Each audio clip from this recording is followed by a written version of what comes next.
Hey, good morning, everybody. We hope you're having a good morning. Thanks for joining us on KHOU 11+. We're tracking strong storms moving across the Houston area. Yeah, this heavy rain is causing flooding issues for some parts in our area. Yeah, let's take a live look outside now if we can. Look at all these cameras. These downpours will continue throughout the morning. Yep, and we have team coverage, weather coverage with meteorologists Kim Castro and Chris Ramirez. And Jennifer Reyna has been keeping an eye on the road conditions all morning long. But Kim, let's start with you. What should folks know right now?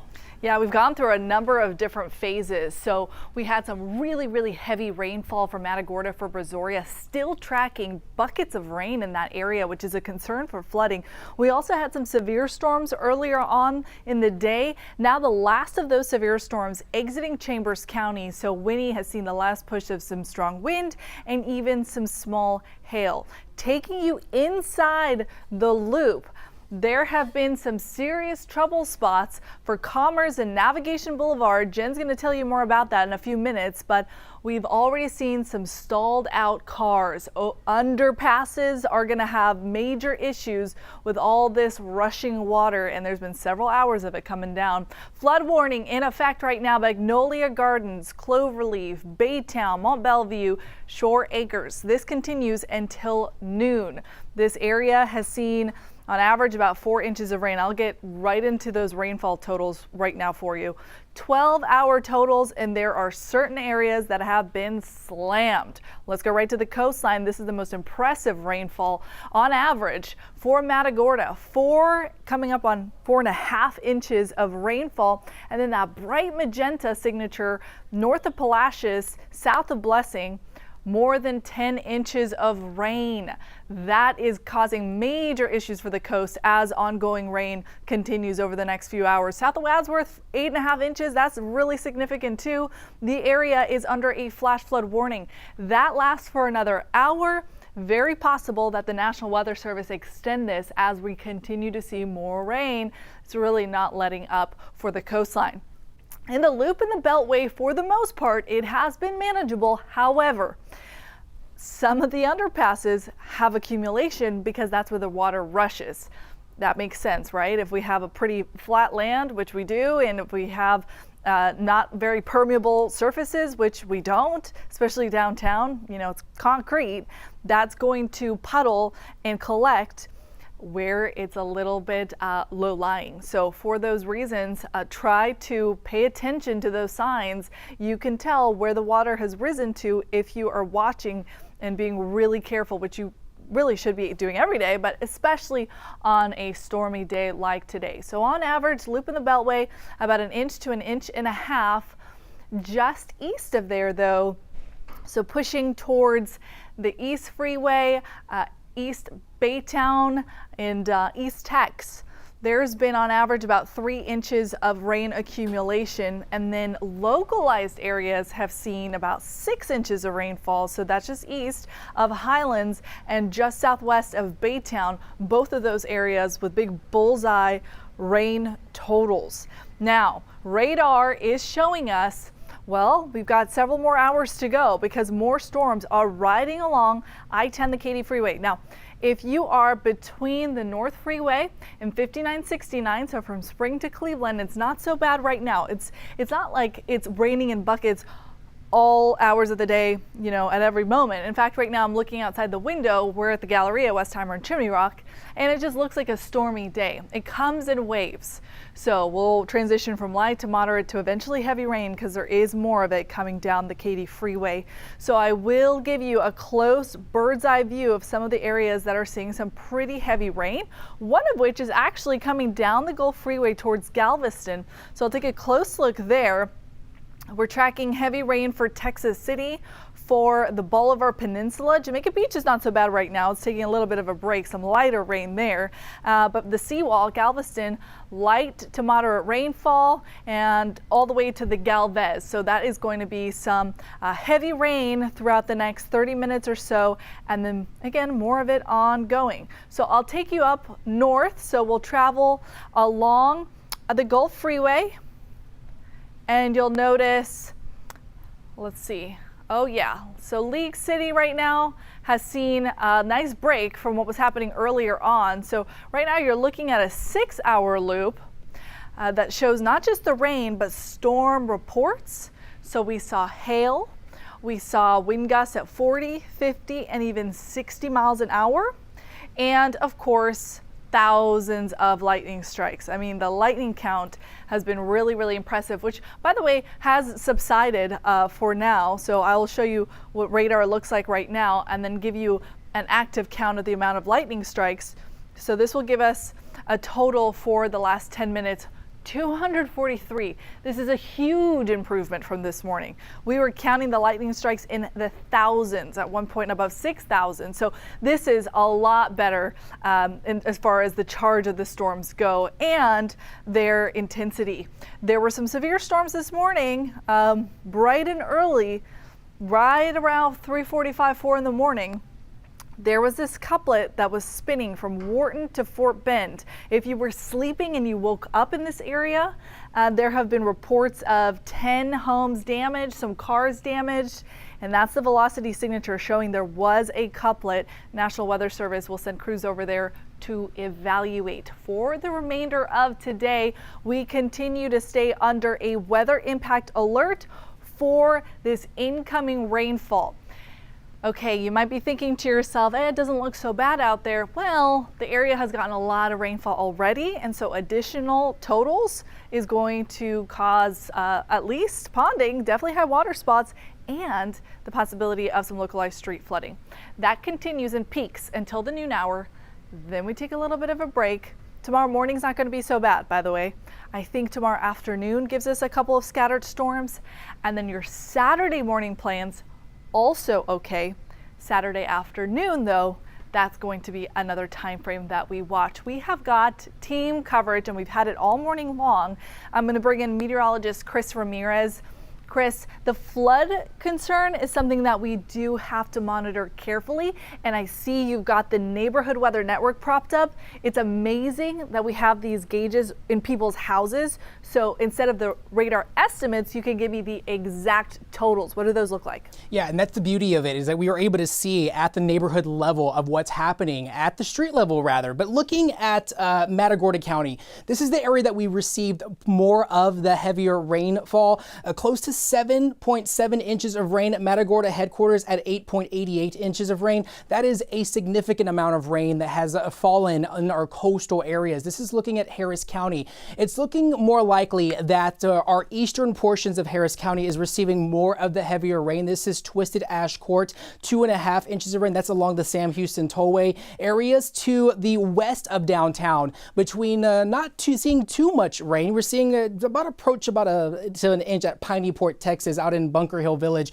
So the good news is that areas from downtown Houston to areas to the east of town, likely to not as we're seeing that flooding risk, but it's areas to the east of town that's receiving the floods, or the west of town. I get my east and west confused sometimes. But Lake Houston right now, 2.5 inches at Medina Way, 3.67 at Foley Road. That's to the east of Lake Houston. And so Peeble Trail Court at 1.5 inches of rain. That's in around the Humble, Kingwood area, Tascasita area. So the coastal areas have received a fair share amount of rain, 2.8 inches at Lakeshore Drive. So Victorian Court at 1.72 inches of rain. And as we look at radar right now, we are tracking that flooding risk that's in place. This is seeing still quite a bit of rain. Where you see the red colors is where we see more of the heavier rainfall, as well as we're tracking that flood warning that's in effect. That does include portions of Harris County, Magnolia Gardens.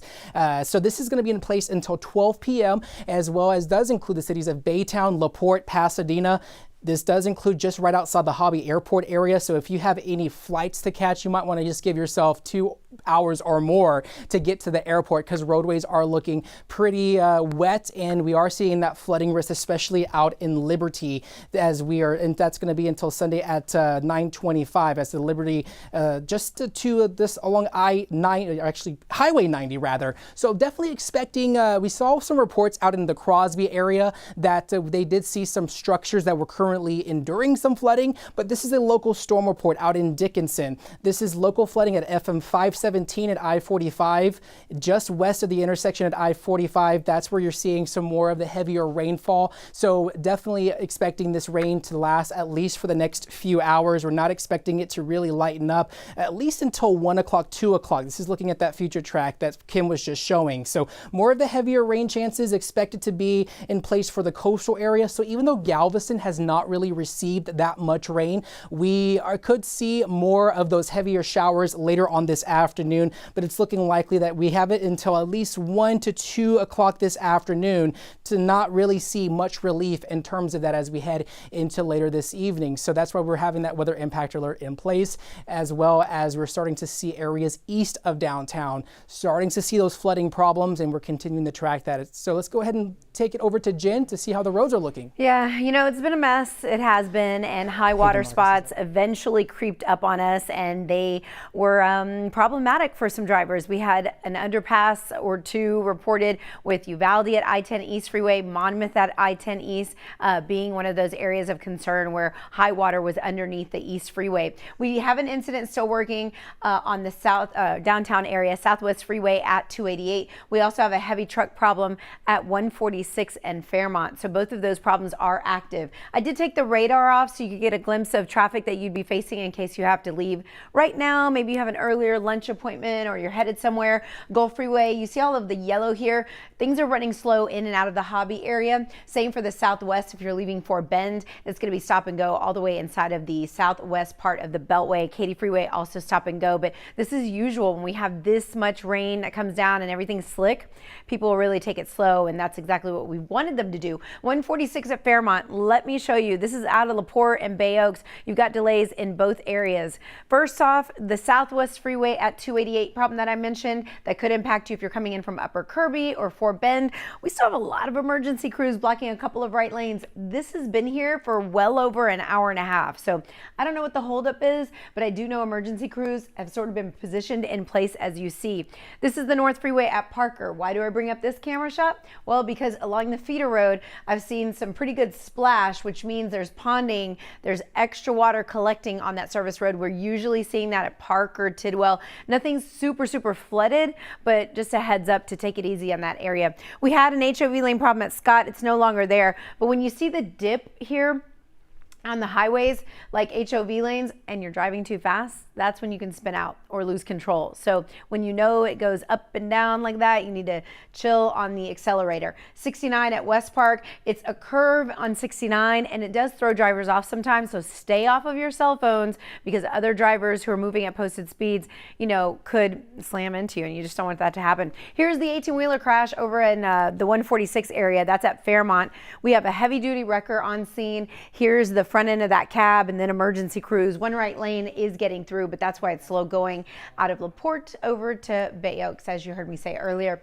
Drive times are on the thinner side, but that's because we're sitting at 10:13 in the morning, so it's exactly what we'd expect. 25 minutes in from Cypress. Katy, 33 minutes into town. If you are leaving Clear Lake, 32 minutes on in, please check with your airline to see if there are any delays, as we have had ground stops earlier this morning, and I'm sure that things just began to back up overall as those flights were delayed. Over to you. And Devon in our tracker. Yes. Where are you, Devon? Hi there. Yes. We've been all over the place since like 5 o'clock this morning. But yes, here we are. We are currently on 45 North. We're on the feeder road here, getting ready to get onto 45 North in the League City, Dickinson area. I'm going to flip the camera around just so that you can see what we are seeing.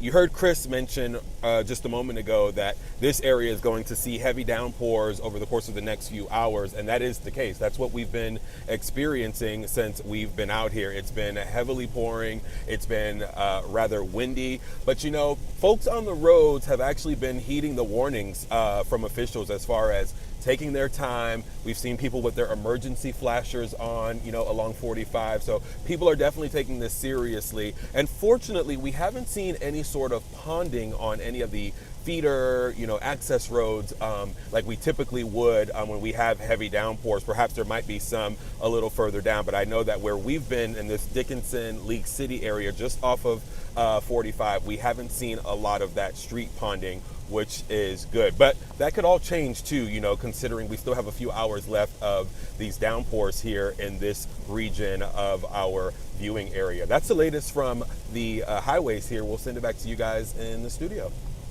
Hey, Devon, stay safe out there. Check this out. This was the lightning show over the Texas Medical Center earlier this morning. If you take a look here, look at all that lightning, Ron. Wow, I mean, yeah. it's just coming down. I saw it this morning on our KHOU 11 Instagram page. A lot of people were commenting, talking about how strong the lightning was. And Kim, remember, she just talked about how earlier this morning there was over 6,000 lightning strikes in the area, just to show you how strong the storms have been. But in the there's been thousands, in the thousands, right? And she That's said they crazy. made some improvements too, because within the last 20 minutes it went down to 240 lightning strikes. But what a beautiful display. Scary as well. Okay, we also have lightning over Space Center Houston. Look at this. Look at this.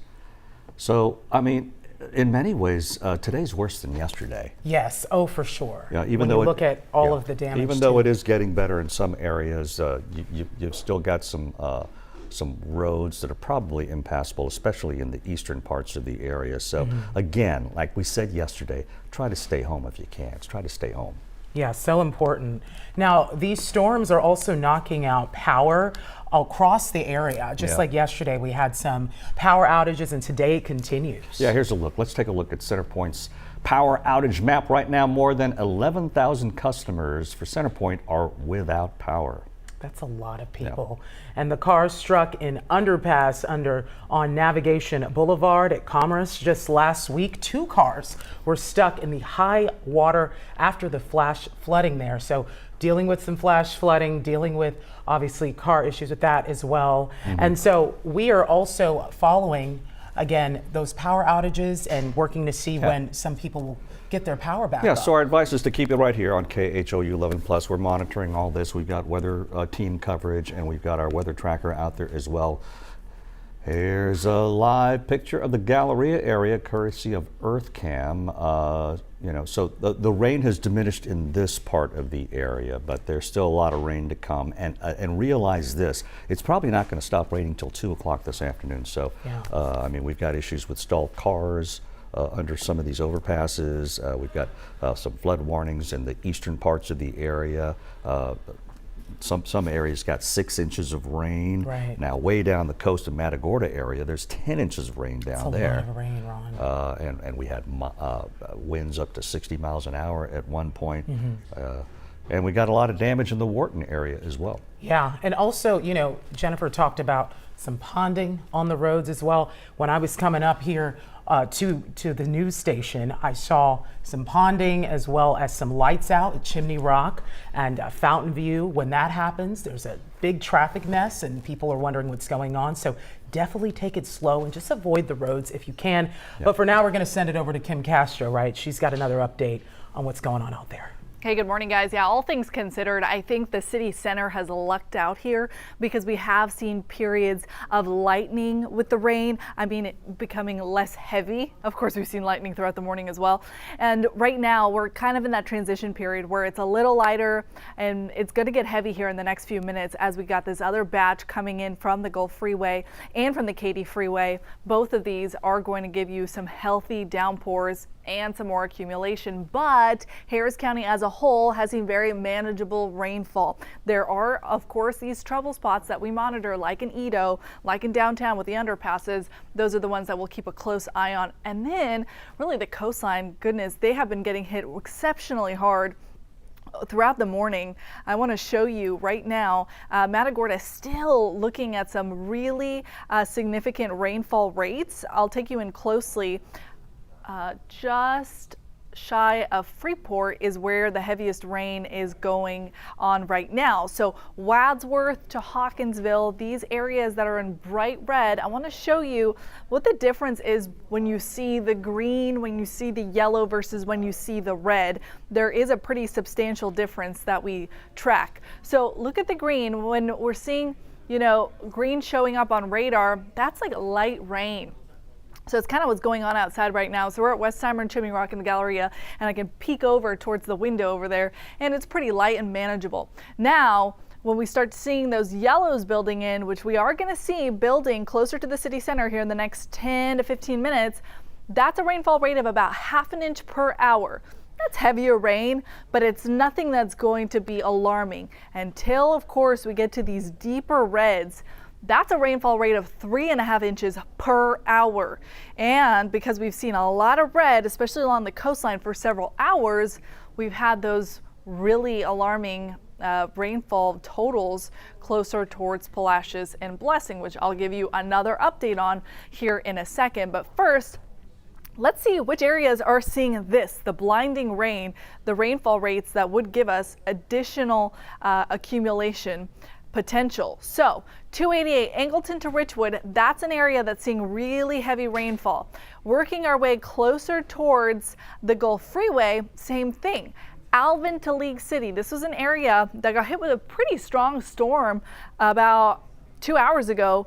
There was some strong wind, 40 to 50 miles an hour. There was some small hail and, of course, really heavy rain. Heavy rain right now for Texas City as well. How about Brookside Village? So you're in the in-between zone. Moderate to heavy rainfall, so rates at about 1 inch to maybe 2 inches per hour. This is not going to sit on top of you for 2 hours, so that's good. Maybe you'll pick up another ½ an inch from that.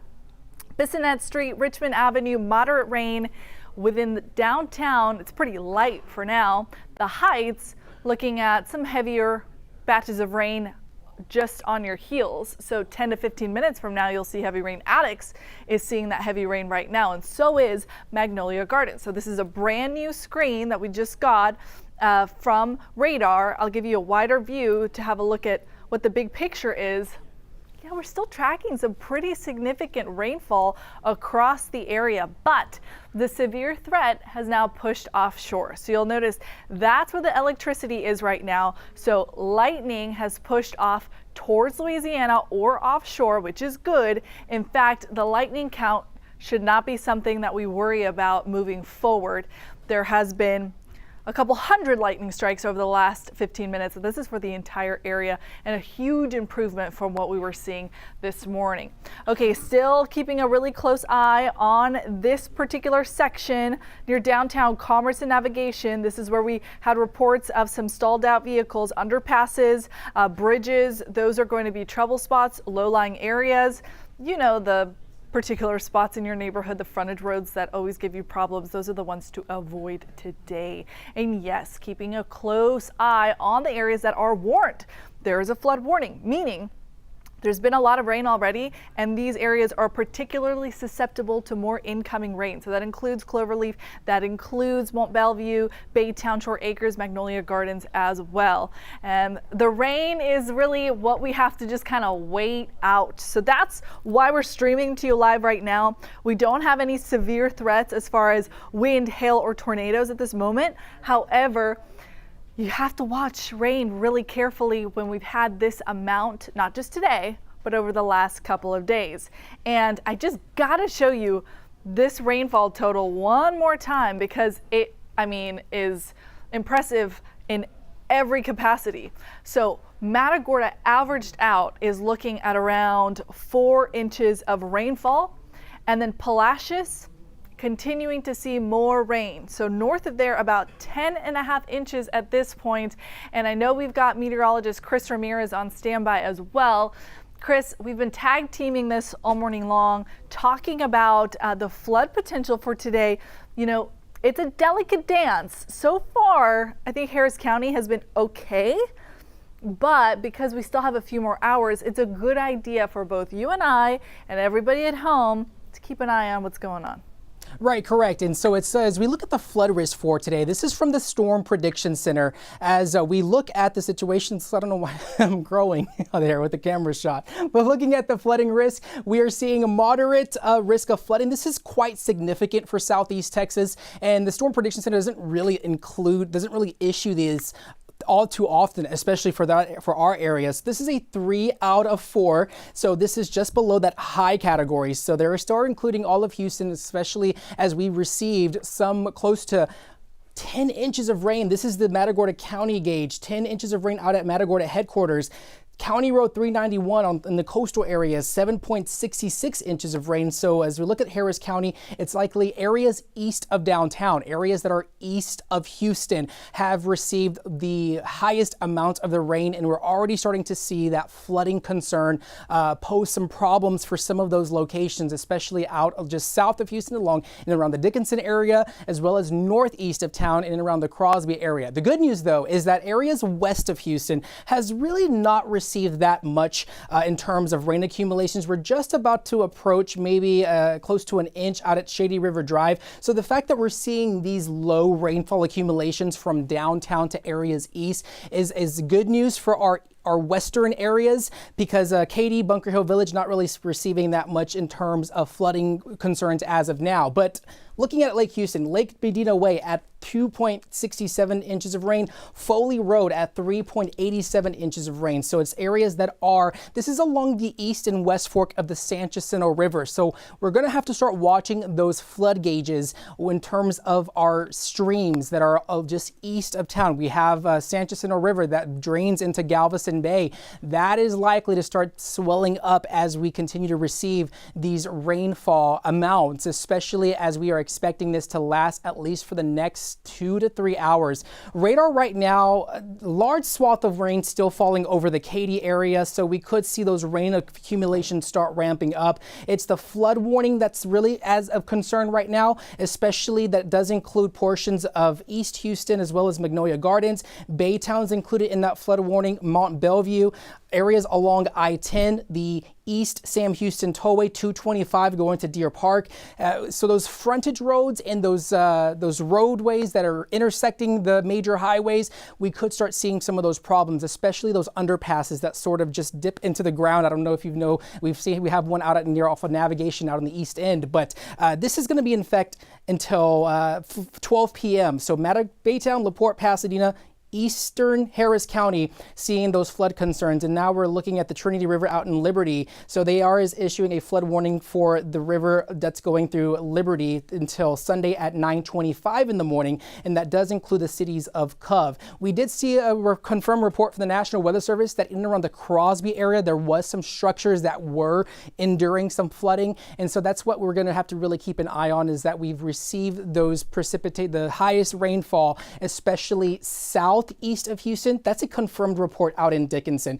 They've confirmed that the local street flooding occurring at FM 517 at I-45, just west of the intersection at I-45. So just keep in mind, like I said, those intersections that are sort of perpendicular to the major highways and the bridges and overpasses, or more so the low-lying areas that usually dip into the ground. I don't know if you've seen those. There's one off in 1960 near 249 where it sort of just goes under those underpasses. That's what we really have to really keep an eye on, especially as we progress through the rest of the morning. Unfortunately, looking at radar right now, we still have more rain coming. So this is going to potentially last until the noon hour. So if we have this amount of rain falling for a long time, this is going to pose some flooding concerns slowly for areas from Houston to Katy as well as Sugar Land. So right now, areas to the south of town, east of town, not receiving that much rain. There is a special weather statement that's outside of our area. That's for areas near Beaumont. So this is just a large swath of rain that's just going to continue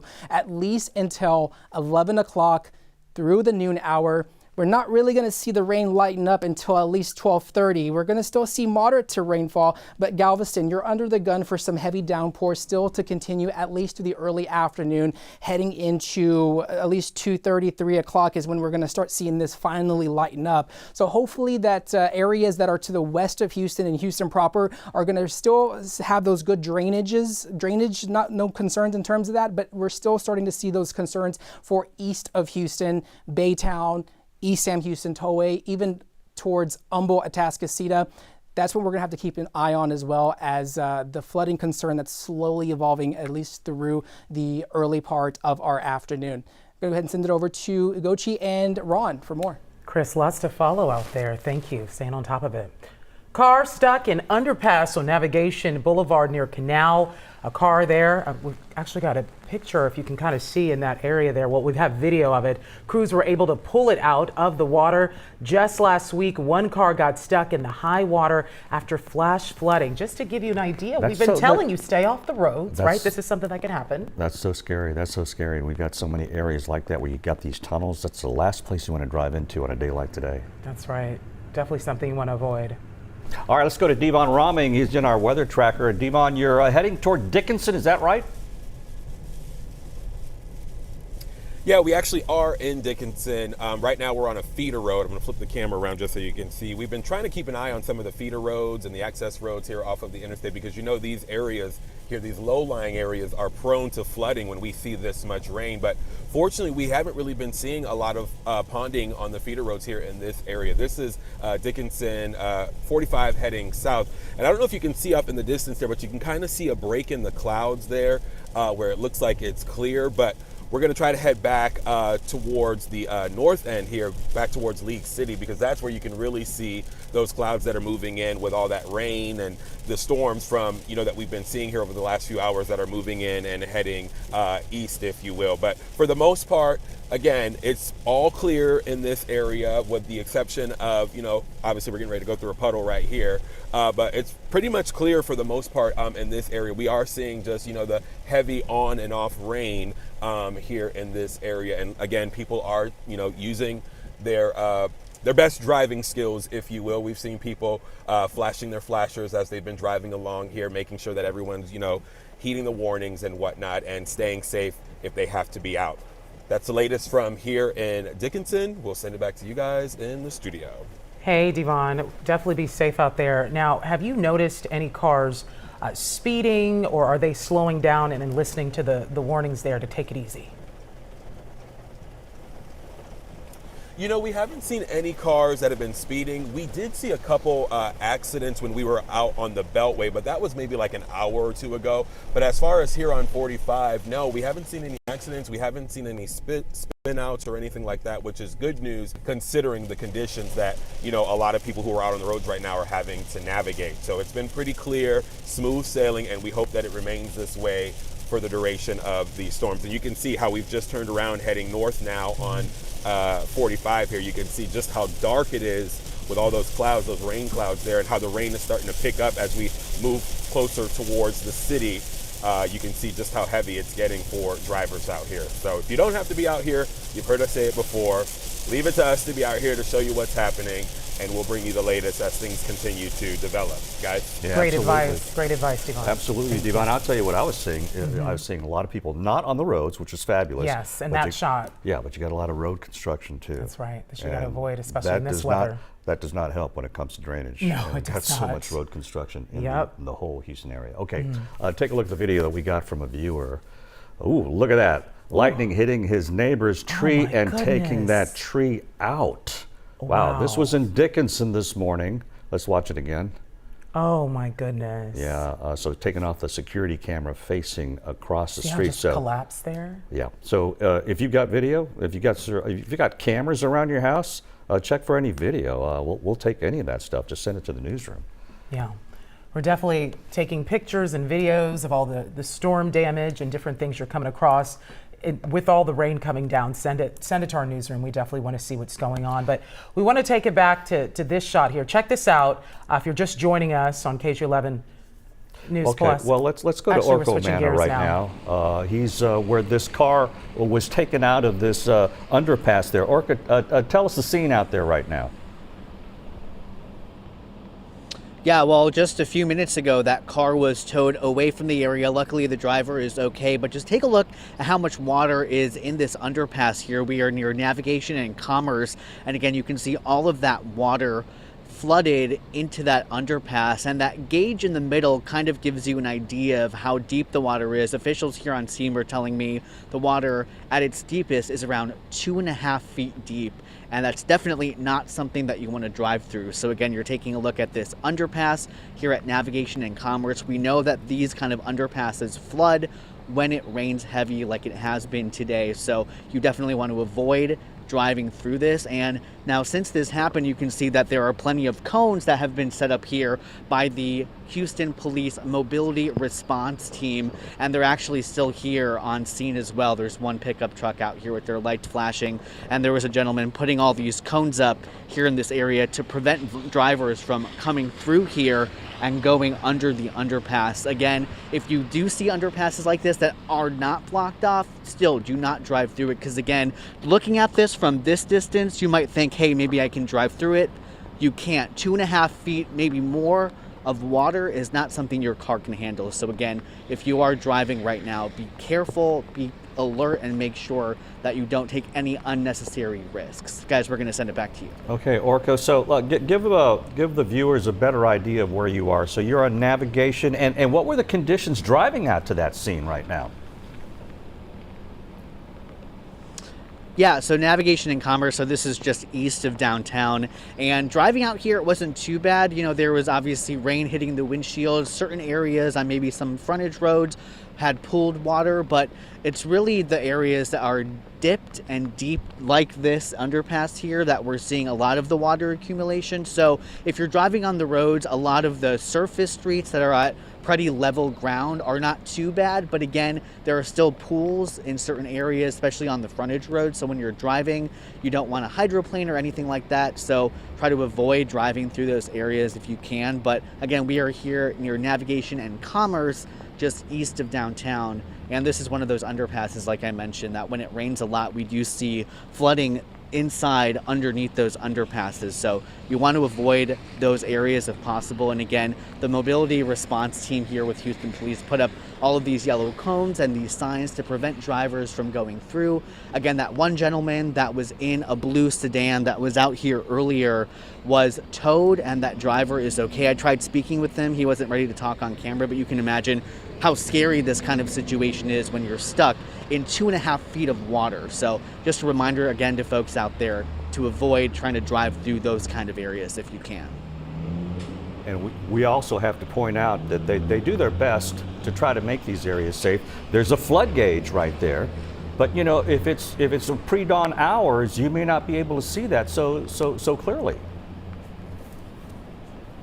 All right, well, take it easy out there. Yeah, that's right. You know, when the visibility is dark and it's... Yeah, I was just going to say, you know, when the visibility is low and it's dark outside, you can definitely not see that well. So you got to be really careful. Okay. Well, Orko, I had one more question for you. You mentioned how they put those cones out there right in the sign to alert drivers, to keep them away from that area. Has it been working? We don't see a lot of activity behind you. Did you see some cars earlier? I mean, it sounds like it's doing what it needs to do. Yeah, no, it 100% is. By the time that I got out here, they were still placing a lot of the cones along the side of navigation here, but the utility work ahead sign was already up there. But since we've been out here for the past 30 minutes, I'd say there have been no cars even attempting to come through. And if we kind of turn the camera around here, you can see in addition to the cones here, there's also that Houston Mobility Response vehicle as well. So flashing lights kind of alerting people even before they get to the cone setup. They know that they're not supposed to be here because, again, those flashing lights kind of signaling to folks that they should not be driving through this area. And then obviously these cones here, another layer of protection, another barrier for those folks. Orko, thank you for that visual there showing the car as well. That's alerting folks and letting them know, hey, don't come this way. It's not safe. Thank you so much. And you stay safe out there.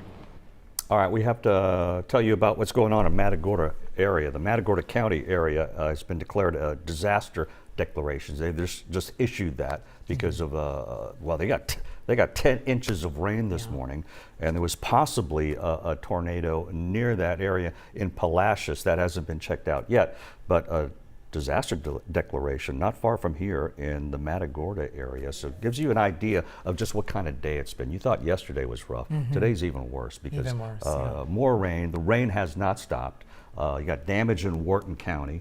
Maybe that was a tornado in Wharton County. We don't know yet. We're trying to find out. Let's get to Jennifer Reyna. She's monitoring the roads out there. Jennifer. Yeah, anybody who has to be out there, you know, it's been the story of this morning, and the story doesn't change. Slow down with wet roads because we do have less traction. Leave plenty of space between you and that 18-wheeler, and avoid any sudden moves like braking. But yes, you are so right, Ron, that down here around Freeport, Bay City, headed toward Matagorda area, we saw this area just take on so much water, and it was just felt like it was training. Just hour after hour, they just kept getting inches of rain. So no doubt along the coast that we are still getting some active rain, and that stretches up I-45, the Gulf Freeway from Galveston into League City, and still on the east side here, south of Mont Belvieu in the LaPorte area, we have heavy rain that is currently coming down around Beach City and the Seabrook area. So any low-lying areas, yeah, they're going to be underwater. Underpasses off of I-10, the East Freeway, including Uvalde, Monmouth.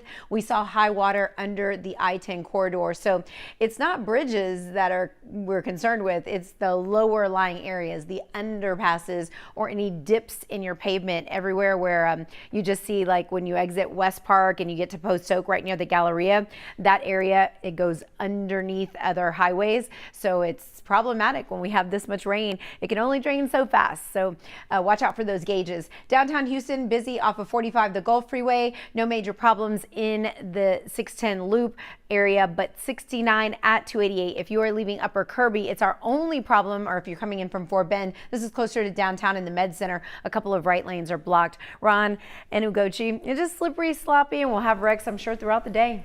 Yeah, and you're staying on top of it, Jen. Yep. Thank you so much. In San Antonio, at least 4 people have been killed in several rescues there after a high flood water swept away cars. So reporter Sue Kalberg from our sister station Ken's has more on that. It's Sue Kalberg reporting from northeast San Antonio on the banks of Beidel Creek, which, as you can see, the water is quickly receding. We are at the scene where, unfortunately, one body was recovered here after floodwaters swept through here about 5 o'clock this morning. The first responders here tell us that cars were driving down the access road of Loop 410. They were overwhelmed by floodwater and they traveled downstream. The water, as you can see, has dramatically fallen away, but there are still major trees uprooted. That's the force of that, indicates the force of the water. That's what a dangerous situation it was here in the dark. Now, the medical examiner's office has just removed the body. The tow truck here is just about to remove the car, but the recovery effort downstream still continues. There are still people that they believe are missing that have not been accounted for. There were people in cars that were swept away, that were rescued, who are now looking for their loved ones that were in the car with them. So this is going to be a continuing situation that we will keep track of. Sue Kalberg, now back to you. All right, thank you so much. That was Sue Lots of Kalberg with our damage sister there. station in Ken's in San Antonio. So 4 people dead there because of the severe weather. Here's a map showing some areas that we've got storm damage. We know of some storm damage in Wharton, the Wharton area. Further down the coast in Matagorda County, they've just declared a disaster there, a disaster declaration. And they had about because of, 10 inches of rain. 10 inches of rain and maybe a expected. tornado nearby in Palacios. So this has been a vicious storm this morning, and it's not over yet. But fortunately, a lot of the severe stuff has moved off the coast. Now we have to worry about just the floodwaters and flooded roads. That's right, and people do need to avoid all of that if they can in the meantime. So because, again, we're watching out for some of the damage in certain areas. You can see a map of one area particularly. We're working to find out where this area is from our producer. If we're able to get that information, we'll share it with you here shortly. But again, definitely take it easy, get off the road, stay at home if you can. And of course, our weather team is tracking all of this all morning for you and today. So we'll be staying on top of it. All right, let's go to some of the power outages right now. At one point, we were to 11,000. Okay, so that's improved now from CenterPoint. Here's the outage tracker that they supply us with. So we're down to 10,000 customers that are without power from CenterPoint. It was the number that was higher earlier this morning. So we're getting some improvement there. Yeah. So we're going to send it over to our meteorologist, Chris Ramirez. Chris, What is it looking like out there now? I'm listening and I don't hear any rain, but that doesn't mean we're in the clear just yet, right? That is correct. We still have widespread rain falling across the Houston area, and it's looking likely that this has just come in from the National Weather Service. They have extended that flood advisory that was in place for East Houston to now include downtown Houston. So this is going to be in effect until 12:45 this afternoon. This has expanded in size. They've only had it closer towards East Houston, the Sam Houston Tollway, but now it's sort of edging closer in terms of the potential of flooding, as we are still continuing to track more so of the heavy rainfall that's just expected not to let up, at least for the next 2 to 3 hours. We also dealing with a flood warning. The areas that you see in green, this is Magnolia Gardens, Baytown, Mont Bellevue, Shore Acres, that's portions of Galveston Bay. That does include the Sam Houston Tollway 225, as well as I-10 going towards Beaumont. Those areas are going to receive the highest flooding potential, and we're already seeing that as of now. We did see that confirmed report that was in place for Dickinson of some flooded roadways along I-45, but this is a flash flood warning that's in place for Angleton, Brazosport, and Lake Jackson. This is out in Matagorda counties, as well as Freeport, as they, like KHOU just mentioned, close to 10 inches of rain. So more so, we are tracking also our rivers and our streams and bayous across the area. This is the Trinity River out in Liberty. This is a flood warning in place until Sunday at 9:25. That was already enduring flooding from all of the recent rains that we received within the past 2 weeks. And so now I can only imagine that the rain for today is going to cause even more of a flooding concern for areas to the northeast and east of Houston through the rest of today. So just keep in mind that we are still under the gun for some heavy rainfall. As Kim was just talking about earlier, it was happening east of Houston, but now we're starting to see those accumulations starting to ramp up for areas closer towards downtown. That does include the east end. So about close to 3 inches of rain, 2.7 out in Baytown, 3.9 south of town, 2.6 along I-69. But as we look at future track, we are expecting this to last at least through the 12:30 hour, and we're not expecting this to lighten up at least until maybe 2 o'clock to 3 o'clock. We could still see some lingering showers, but Galveston might still endure some of those heavier downpours at least through 2 to 3 p.m. And so that's what we're tracking as of now. But as we look at the expected rain totals through Friday, as rain chances are expected to remain in the picture through the rest of the week, we could see between 2 and 3 inches of additional rainfall accumulations as we head into the weekend. So hopefully we can get these breaks that we usually see during the overnight hours for stuff to drain off and for those levels to go down for those flooded bayous and roadways that are occurring east of Houston. But just keep in mind, like I just mentioned earlier, that we're seeing that flood advisory starting to start moving closer towards encompassing most of Houston as we look at those warnings. So looking at that flash flood warning, that was the flood warning that was in place for East Houston. But like I said, that new flood advisory now in place for downtown. That does include I-69 and areas near Humble, as well as getting closer towards the Bush Airport area just south there. You see IAH up to the north, but just keep in mind to pay attention to those roadways and don't travel if you don't have to. I'm going to go ahead and send it over to meteorologist Kim Castro on what she can show us what's going on right now.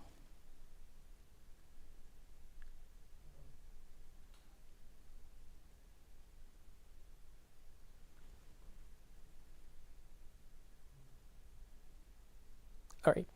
Okay, well, it looks like Kim's having, we're going to go ahead and just take it over again. So Kim was having issues with her mic. We're going to go ahead and fix that.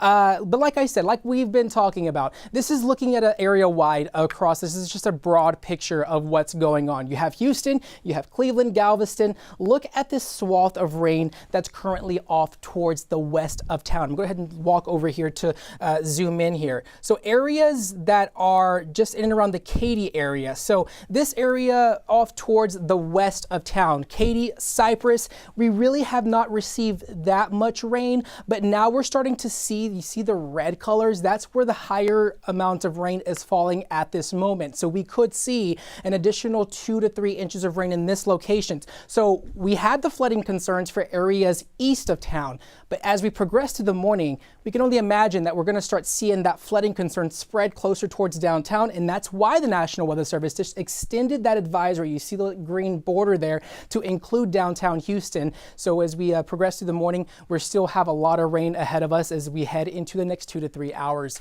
Ugo, Joe, I'm going to send it over to Kim Castro. I think we had our mic fixed. Chris, there you go. Yeah, we've had our mics on since 3 in the morning, so they're dying at this point. Unfortunately, shower activity is not letting up. In fact, there's something that I'm noticing on radar that I don't like. Look at this back edge of the shower activity, not progressing very quickly at all. So this would signal several additional hours of rainfall. And so I think we still have another 1 to 3 inches of rain today with this round of storms. So that's why we are continuing to see the National Weather Service assessing the risk and expanding those flood warnings and flood advisories. Let's have a look at some of the areas that are getting hit with the hardest rainfall rates right now. 2 batches that kind of jump out at you. First, along the Katy Freeway, just west of I-45, the North Freeway. So Montgomery down to Spring, Katy and Sugar Land, you're seeing some really heavy rain at this point. And we're starting to see some bursts of lightning picking up as well. So Alief right now, heavy rain. If you're traveling along the energy corridor, hopefully you canceled those late lunch plans that you might have had penciled in. Fountain View Drive, another area that's getting hit pretty hard. So is Brookside Village. And then working our way down the Gulf Freeway, that's another area that is getting hit with some rounds of heavy rain and potential accumulations that are going to be troublesome, problematic for the coastline, which is already getting hit with a lot of rain.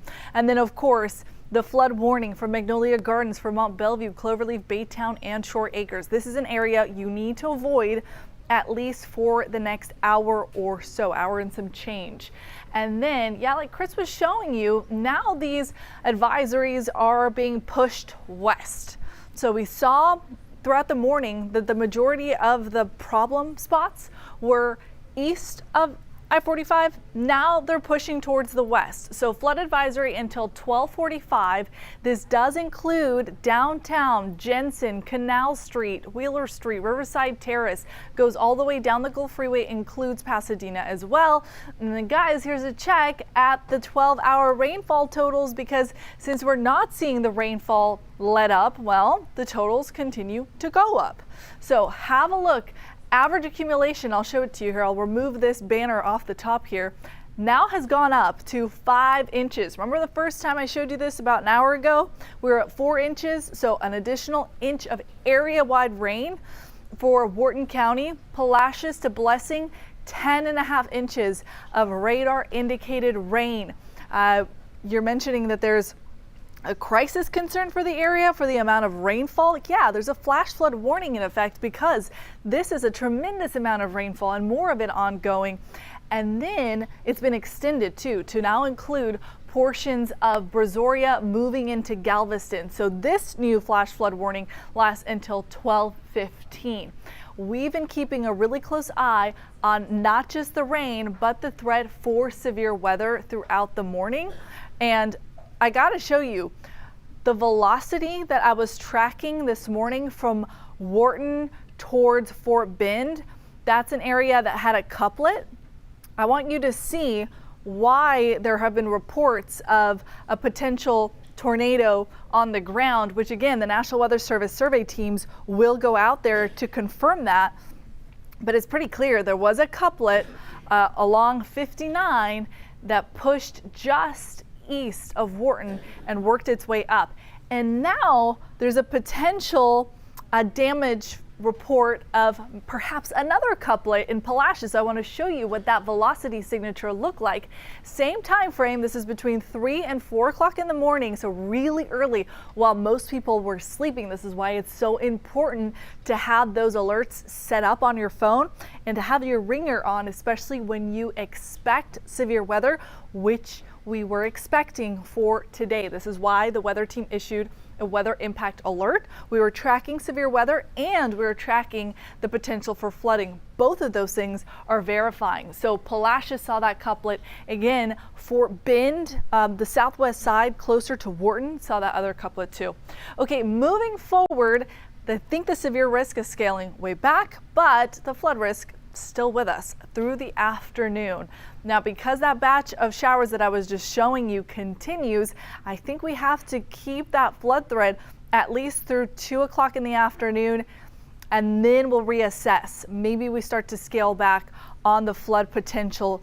We definitely will take a break tonight, which is nice. We'll take a break tomorrow morning, and then by the noon hour and through the afternoon, we'll be tracking more rounds of storms. Guys, today is definitely the day to be really relaxed with your plans, be really vigilant as to your surroundings, and then check in if you know people that live in Matagorda or that live in Wharton County that were in those areas that could have been potentially impacted. Those are really the spots that got it the worst today. Yeah, and Kim, and the other takeaway right now is that the problem was the east side. Yeah. Now the problem is the west side. So if you live west of 545, the rain's not stopping. No, and actually you're right. At this point, because the heavy rain is building in from the Katy Freeway, it's just going to be one sweeping motion. So I think those advisories and warnings are going to keep getting perpetuated and extended out further west. So downtown, going maybe even into the Galleria. So we'll keep an eye on it. So important that people are on high alert, Yeah. especially today. All right, thank you so much, Kim. You're not going anywhere. We aren't going anywhere either. But we do have some breaking news out of Baytown. That's where fire officials say a tank that may contain oil is currently burning. There it is. Officials say this may have been caused by a lightning strike, which is not shocking because there were thousands of lightning strikes in the area this morning and Over still hundreds 6,000, right now. Right, and the fire department has issued a shelter-in-place order for 2 neighborhoods. This affects residents in the Evergreen, Fairways, and Trinity Oak subdivisions. Crews are actively responding to the scene, according to an official update from the Baytown Fire Department. Now, for a shelter-in-place, residents need to close all windows and doors and remain inside until further notice. You should also turn off all HVAC systems to prevent outside air from circulating.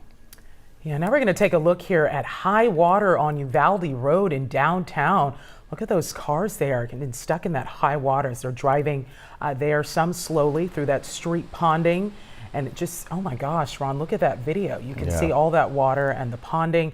Even when you're going slow, you can get caught up in it. So definitely try to do your best to avoid all of those areas so you don't get stuck. And here's the thing, the rain has not stopped. We'll probably have rain till maybe 2 o'clock this afternoon. Maybe. Okay, Devon Rahming, he's in the weather tracker. Devon, where are you now? Hey guys, so we are on 45 North heading back into the city, just outside of League City. And I want to flip the camera around to show you kind of what things are looking like. We've been out here on the roads since about 5 o'clock this morning, and it's been a consistent downpour of rain. And at one point we experienced some pretty strong wind gusts that swept through. But for the most part, it's been smooth sailing in this region of the metro area here along 45, from League City, Dickinson, that area. It's been pretty clear. There's a lot of feeder roads, obviously, in this area to get up here on the Gulf Freeway. And, those areas are prone to flooding, but fortunately, we haven't seen any sort of flooding or ponding along those roads, which is good. That means the drainage in this area is functioning properly, and we hope that is to remain the case over the course of the next few hours, considering, as Kim and Chris have been mentioning, that this area is going to be seeing rainfall for the next few hours here. But again, it's smooth sailing here along 45. You can see the traffic here moving steadily. There's no real issues with any sort of, limited visibility, if you will, considering the rain is kind of letting up for the time being. Everyone's got their, wipers going and driving cautiously, making sure that they make it from point A to point B safely. And that's the name of the game here. Caution and just, taking your time wherever it is that you have to go, which is what many of the drivers we've been seeing have been doing all morning and now going into the afternoon here in the next few hours. Ron, Ugochi.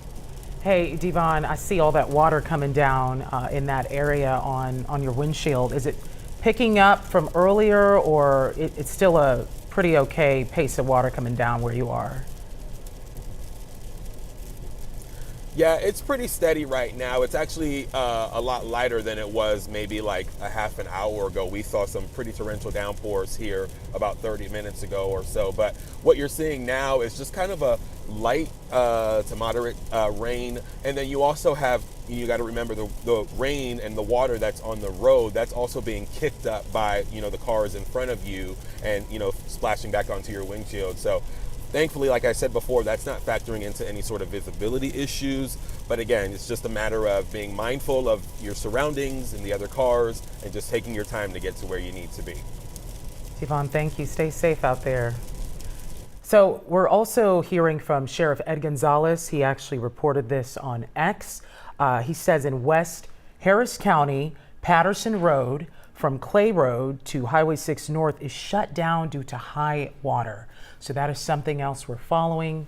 We'll check in with Jennifer Reyna here shortly. But, this is just another example, right? The storms and how much rain we're getting to avoid Yep. the roads altogether and don't get stuck in that. And Kim mentioned earlier, the east side was getting pounded before. Now the west side is getting pounded. Right. And now we're tracking flight delays and cancellations. So if you're traveling today, be sure to check with your airline for any updates. We know within the last 30 minutes, we saw that Hobby had about 57 flight cancellations, and then Bush Airport had about 65 this morning alone. So this is a live look there at a Hobby, and according to FlightWare Misery Map, there have been over 600 flight delays at both of the Houston airports, and I mentioned a lot of cancellations as well that we're watching. All right, let's get to Jennifer Reyna and what's going on the roads now. All Jennifer? right, so I know the sheriff said that we had part of Patterson shut down. I don't have doubts that there's flooding there, but Clay runs parallel to Patterson, so they don't intersect. So I don't know what's shut down over there, but I know that there is a good potential that there's some high water. So if you see some barricades, please do not drive around them. You don't want to get caught in some high water. Obviously, you see where the active rain is right now. It still covers Houston, stretches all the way up to the Huntsville area and goes all the way to the coast. Your eyes might be drawn to this red spot here. That's going to be closer to League City, I-45. Highway 3 is getting saturated. Parts of San Leon to Seabrook. 146 has been a very busy spot up to LaPorte, Beach City, Anahuac. This is going to be just east of 99, south of the I-10 East corridor. Smith Point, Port Bolivar, all the way to Galveston Island. Right now, that is where a heavy portion of the rain is coming down, but everything's been soggy. And our one problem here, I don't know why this one is not going away, but there's been a crash at 59 Southwest and 288 for a good portion of the morning. I would not be surprised if they end up reporting that there's a fatality. It's been there for so long. Taking the radar off of our traffic map to give you a glimpse of what's yellow, what's red. This is the West Ham Houston Tollway, northbound from the West Park up to I-10. You'll see some brake lights if you're hitting that area. This is Galleria. 610 West Loop southbound is usually crowded, and it certainly is on a day like today, where we have not only folks trying to get out and about, but where we have slick road conditions. That problem at 69 and 288, oh, I see them taking down a sign. Oh boy, look at what we got going on here. All right, no wonder they've been out there for hours. I was like, what is the deal? Why are they not clearing this crash? But I see that they are taking down signage. All right, well, get to work, boys. It looks like you're still going to be slow going out of the Upper Kirby area. 2 right lanes are blocked as you approach the Museum District downtown. This is right before 69 and Spur 527. So be prepared for those lanes to be blocked. You can see that slick road conditions for 290 at FM 529, but no crashes if you are leaving the Cypress area. This is 69 at Willcrest, looking at 146 and Fairmont Parkway. Underpasses over on the east side of town, dangerous. Don't take your eyes off the roadways. We had high water at I-10 East at Uvalde, I-10 East at Monmouth, and very well could include any low-lying area, any HOV lane dip. You need to be sure that you're not speeding. 33 minutes in from Sugar Land right now if you're tracking things. If you are leaving Woodlands, 37 minutes down I-45. I'll toss it back your way. How about those hard-working TxDOT workers? I mean, it's a hard job. In the rain. Oh, I know that's right. It must have been more of an emergency type of situation because usually they postpone things, but Yeah, they Yeah. got they're to at keep it safe. They work hard for the money. Thank you so much, Jay Ray. bet. Okay, thanks for joining us here on KHOU 11 Plus. We're giving you extended weather coverage of this another rain event, the second day in a row, but it's even worse today because we've got some damage in Wharton. You've got a disaster declaration in Matagorda County.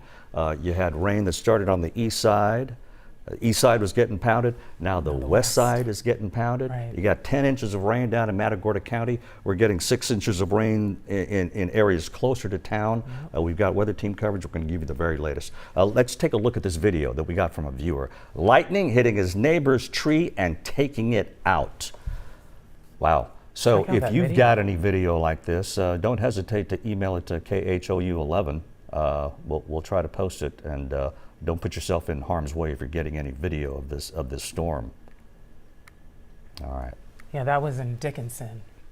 Yeah, we're going to send it over to Chris Ramirez, who is following all of the problems we had in the area. Chris, what is the biggest issue you're seeing right now on the radar? Yeah, well, right now we have to really pay attention to what's going on in Matagorda County. The National Weather Service just issued another flash flood warning, and this has a considerable threat to it, which means that this is actually life-threatening flash flooding that's going on in and around Palacios, includes Blessing, and this is going to be in place from until about 12 p.m. as this area, look at the rain that this area has received since midnight. This area has received between 10 close to 12 inches of rain since midnight, and so that is causing some major flooding concerns for this area in and around the Palacios area, and this is to the east of Port Lavaca, which does include portions of Matagorda County. So definitely that flooding threat in place for areas to the south of town, and like Ron and Ugochi were saying, is that we're starting to see some problematic areas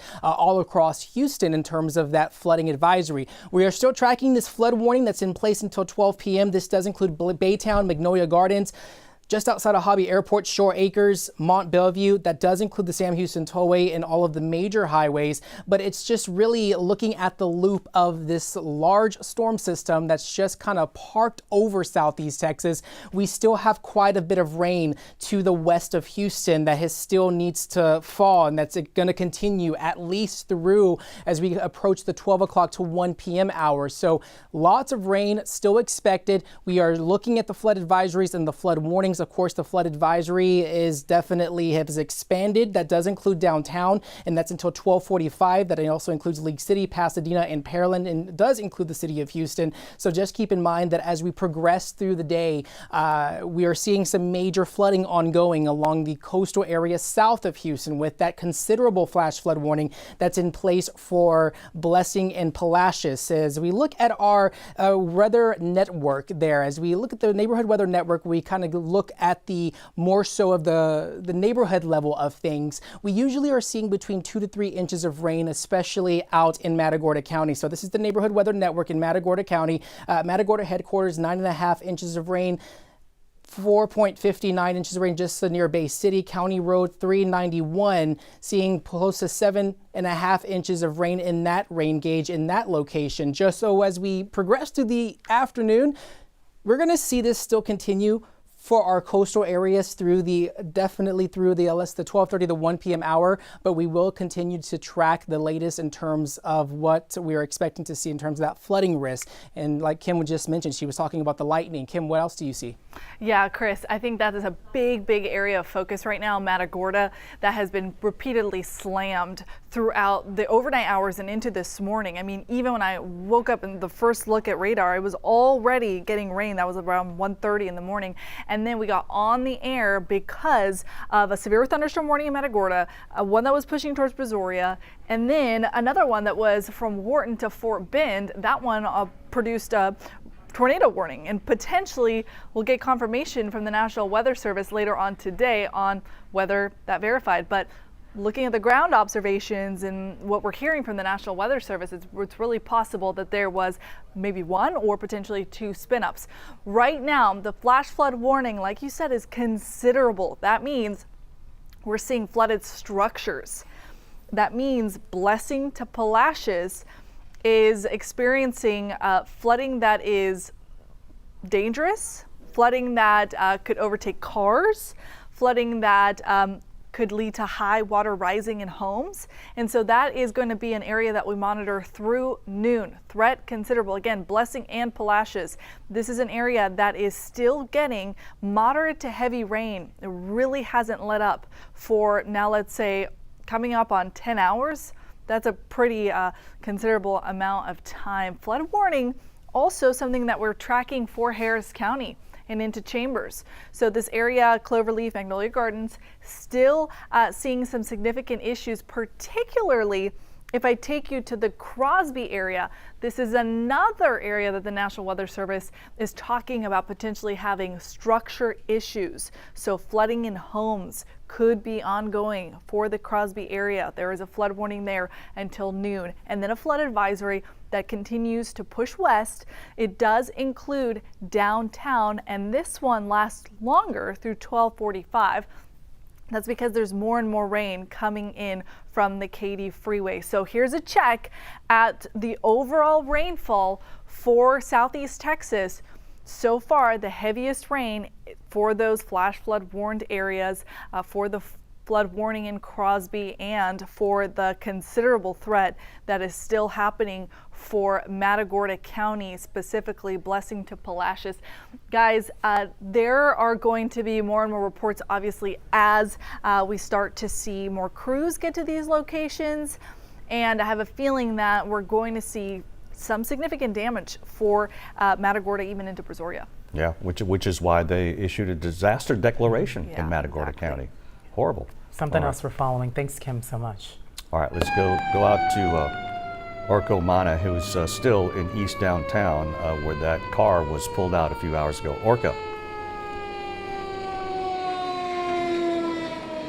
Yeah, Ron, we're still here right off of Navigation, which is the road that leads into the underpass, heading toward Canal Street.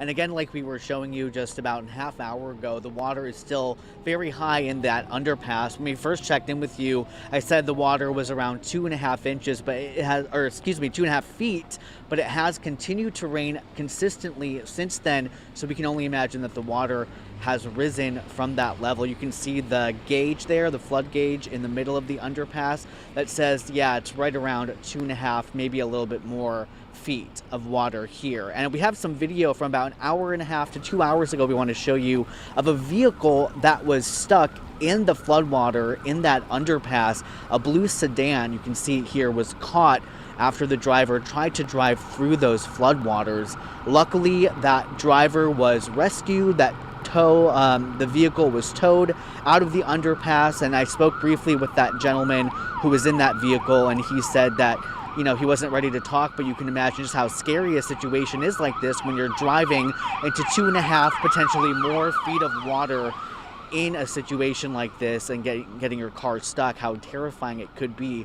Back out here live, again, you can see that the floodwaters are still underneath the underpass, but if we zoom out a little bit, you can see that Houston Police and their mobility response unit have put a utility road work ahead sign, as well as a bunch of orange cones here to block anyone from driving through this road on Navigation to get under the underpass. And since we've been out here since these cones were put in place, we have not seen any cars attempt to get through because, again, nobody wants to get stuck in that kind of water. And this is a good reminder to folks as they're driving along Franklin, which is where we are, where Franklin and Navigation split, and they're not coming in this way. And what's also helping, in addition to these cones, is that Houston Police still has their mobility response unit here. You can see this pickup truck here with its lights flashing, again, reminding folks, hey, this is not the place to drive through. I will say that even though there is not a whole lot of flooding on the main roads like the underpass, there is still some pooling in parts of Franklin on this side here where we can see some pooling on the water on the road here. So again, a little wet conditions here, not too terrible, but again, you can hydroplane easily if you drive through those areas, so you want to be very careful. Again, as I mentioned, not a whole lot of cars driving through because all of these cones and Houston police are in place. We have seen plenty of cars drive along Franklin, and for the most part they've been pretty slow, which is really good. You definitely don't want to drive fast in these conditions. So at this point, again, nobody has been driving through this underpass. We have noticed some fire vehicles and some emergency vehicles drive through the East Downtown area responding to emergency calls. There's a lot of that happening right now just given the conditions, but again, right here where we are at this underpass off Navigation heading toward Canal Street, more than 2.5 feet of water in that underpass, but no drivers going through at this point, which is great news. Guys, back to you. Yeah, Urko, it looks like those cones and signs are working. Now, where you are you seeing a lot of rain or lightning or strong winds, or are things pretty steady where you are? Things are pretty steady, Ugochi. I would say the rain is still consistently falling. It's maybe picked up a hair since we last spoke with you about half an hour ago, but no lightning from my perspective here, and the wind is relatively calm, I would say. You can see the water, if you can see it through the camera lens, is dropping pretty straight down. So not a whole lot of wind, just consistent rain, which again is adding to the water totals in that underpass and other places that are flood prone in this area. Thank you, Urko, staying on top of it. Stay safe out there. Yeah, and it sounds like a cliche, but turn around, don't drown if you're out there driving. Listen to that advice, but not please, worth it. please don't be driving right now. Yeah. Moving back to San Antonio, there at least 4 people have been killed and several rescued after high floodwater swept away cars. Let's go to reporter Sue Kalberg. She's from our sister station there in San Antonio, KENS. It's Sue Kalberg reporting from northeast San Antonio on the banks of Baytown Creek, which, as you can see, the water is quickly receding. We are at the scene where unfortunately one body was recovered here after floodwaters swept through here about 5 o'clock this morning. The first responders here tell us that cars were driving down the access road of Loop 410. They were overwhelmed by floodwater and they traveled downstream. The water, as you can see, has dramatically fallen away, but there are still major trees uprooted. That's the force of that, indicates the force of the water. That's what a dangerous situation it was here in the dark. Now the medical examiner's office has just removed the body. The tow truck here is just about to remove the car, but the recovery effort downstream still continues. There are still people that they believe are missing that have not been accounted for. There were people in cars that were swept away, that were rescued, who are now looking for their loved ones that were in the car with them. So this is going to be a continuing situation that we will keep track of. Sue Kalberg, now back to you. Thank you so much, Sue. So heartbreaking story there in San Antonio. Again, 4 people dead there because of the weather. Yeah. Now we're going to send it over to our traffic expert, Jennifer Raina. Jennifer, you've been on top of it all morning following the road conditions. Yeah, hard to believe in San Antonio, and sometimes that can happen here, and it's just devastating. So I'm glad I have not had to report on a single fatality here in town, but those wet road conditions definitely lead to major crashes, and that can be worse if you survive something that you're, looking at a bad crash and you have injuries for life or something like that. So let's take it slow. Let's eliminate the distracted drivings. Watch for ponding, watch for high water spots, especially underneath the interchanges or underpasses. You just need to take it slow and keep your distance from 18-wheelers. They take a long time to hit the brakes and really stop, so you don't want to cut them off this morning.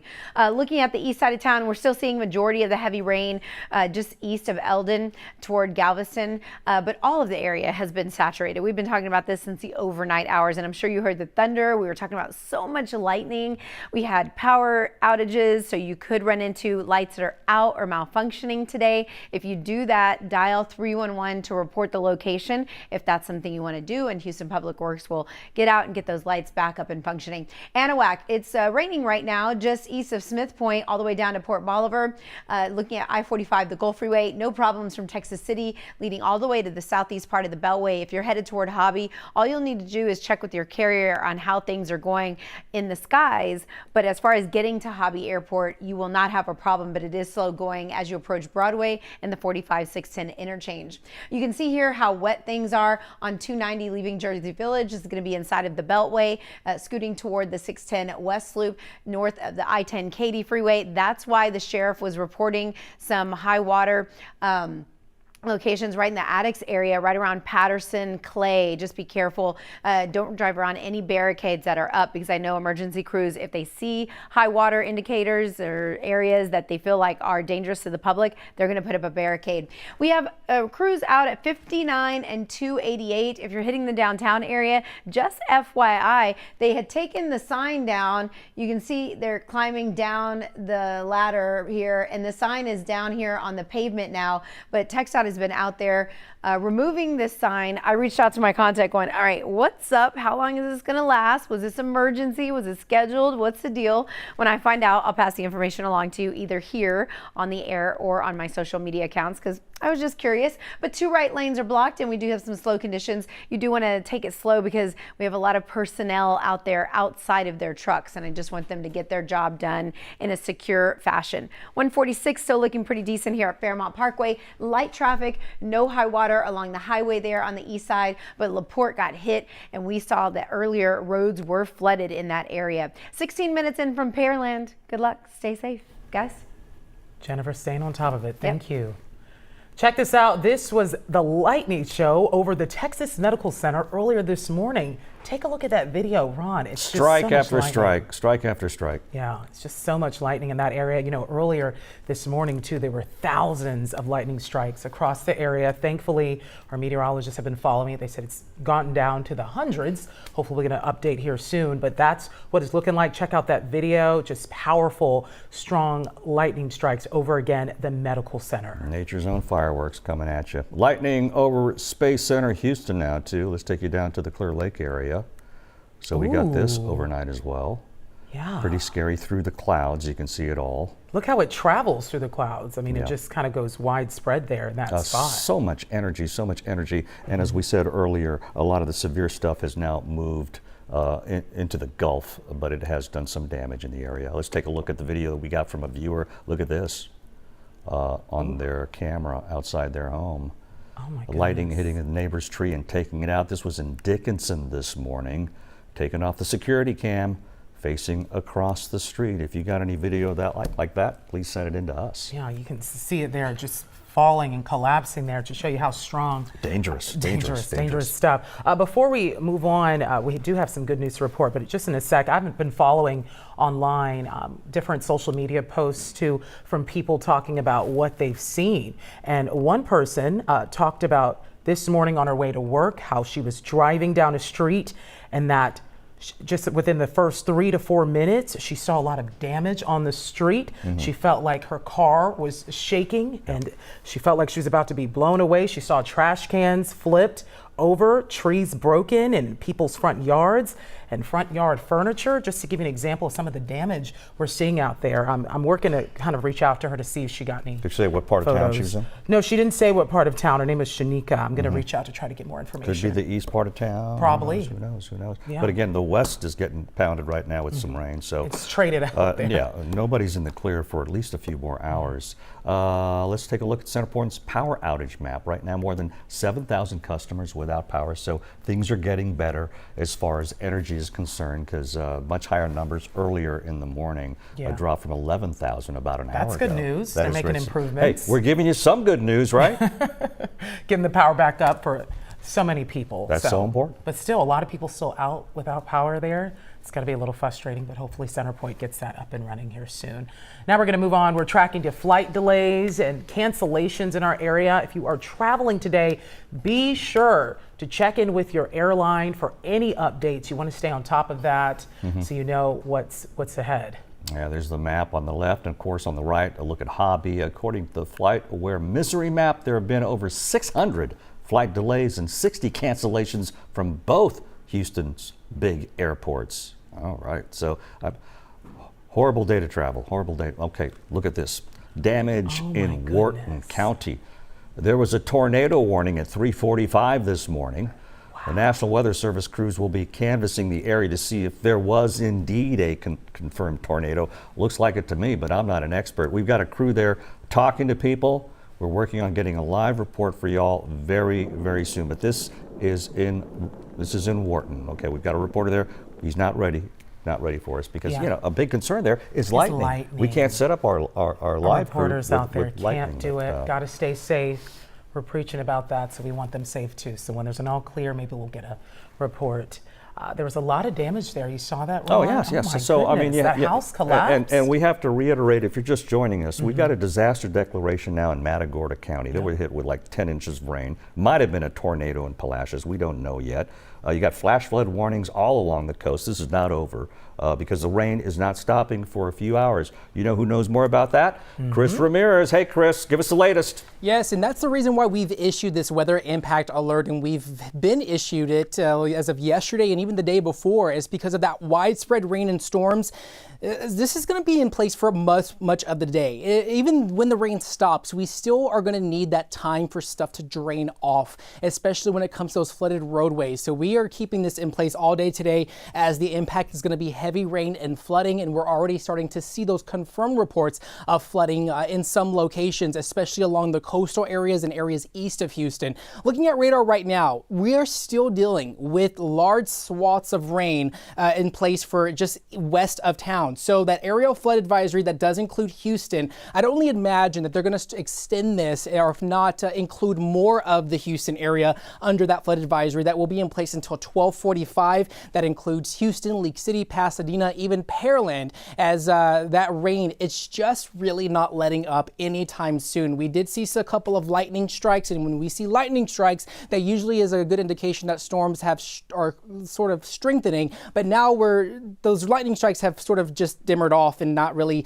not for much in case as of right now. So heavy rain still in place for all of Houston, and we are still seeing in that area, just the entire city of Houston, enduring this heavy rainfall. Flood warning in place for Baytown, Mount Bellevue, portions of the East San Houston Tollway, as well as Highway 225. That's going to be in place until 12 p.m. I can only imagine that they will extend that, but we are also tracking the considerable flash flood warning that is in place for Palacios, which also includes the city of Blessing. This is out in Matagorda County, and when it comes to considerable, that usually is a life-threatening flooding situation that is currently ongoing at the current moment for these locations, especially where you see the sort of red highlight there. That includes Blessing, Palacios. As we look at the rainfall, the 24-hour rainfall totals, we've gotten up to close to 10 to 11 inches. It's more than likely that they are going to reach that foot of rainfall, 1 foot of rainfall,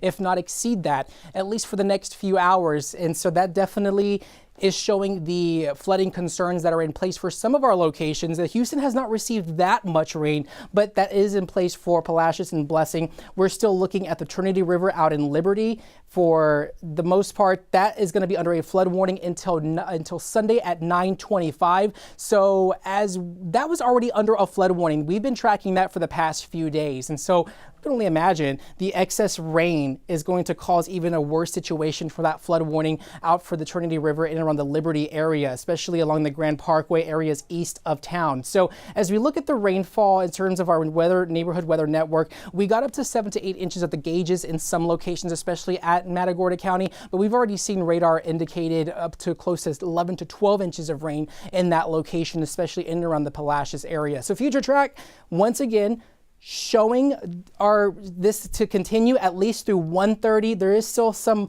areas that could receive some moderate to heavy rainfall through 2 to 3 p.m. We're not really going to see much relief from the rainfall, at least as late as until maybe 3 o'clock, 4 o'clock. Galveston likely to see more bands of heavy showers in place for the Galveston Island through the afternoon. And I know we had a question there, Ron and Ugochi. Yeah, I had a question, Chris, about just the lightning strikes. I know about an hour ago, Kim mentioned it was around 240 lightning strikes they had seen in the area, which was a huge improvement from this morning when it was in the 6,000s. But where are we at now around close to 11:30 this morning? Yeah, at 11:30, we saw those lightning strikes. Now the lightning really isn't in place for right now. I'm going to go ahead and step off screen here so I can zoom out at what we're looking at there. But looking at the current loop of what, I'm going to go ahead and zoom out here as we roll this back through the past 2 hours, you're able to see not much in terms of, this is the light showing the lightning.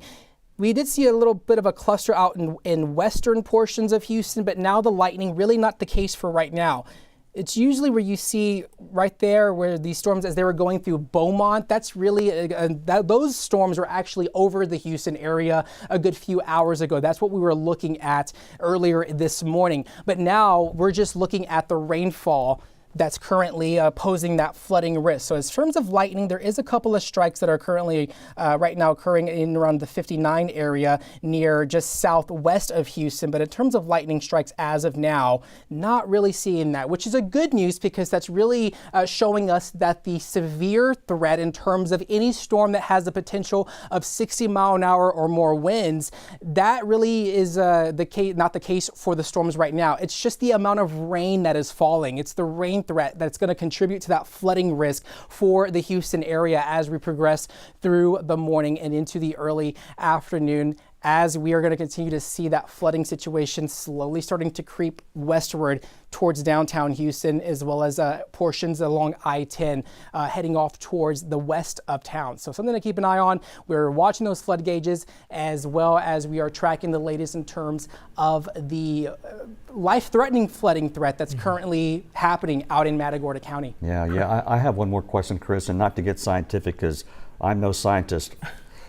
Total opposite, actually. But what's feeding all this? What's feeding all this rain? Yeah, we have this low pressure system. We have this frontal boundary that has been in place across the area. I'm going to go ahead and step off screen again so I can go ahead and zoom out and show you what we're looking at in terms of the big picture here. So we're on the edge of this high pressure system that's currently off towards the east. So there's a center of a low. You're able to see like a little bit of a subtle spin that's out in the Arkansas area. And so what this low pressure system has been doing has been spitting out these shortwave disturbances for the past couple of days. And that really is what's feeding these storms in our area. And that's going to really remain in place for much of the next 2 days, as that did send a frontal boundary just draped across the southeast Texas area. And so as that frontal boundary is still over us, that's going to continue to bring us that unsettled weather pattern as we head into the first part of our weekend. But it's just the fact that we have that high pressure system. You're able to see out in West Texas, you're not seeing much in terms of any rain. Go ahead and look at a wider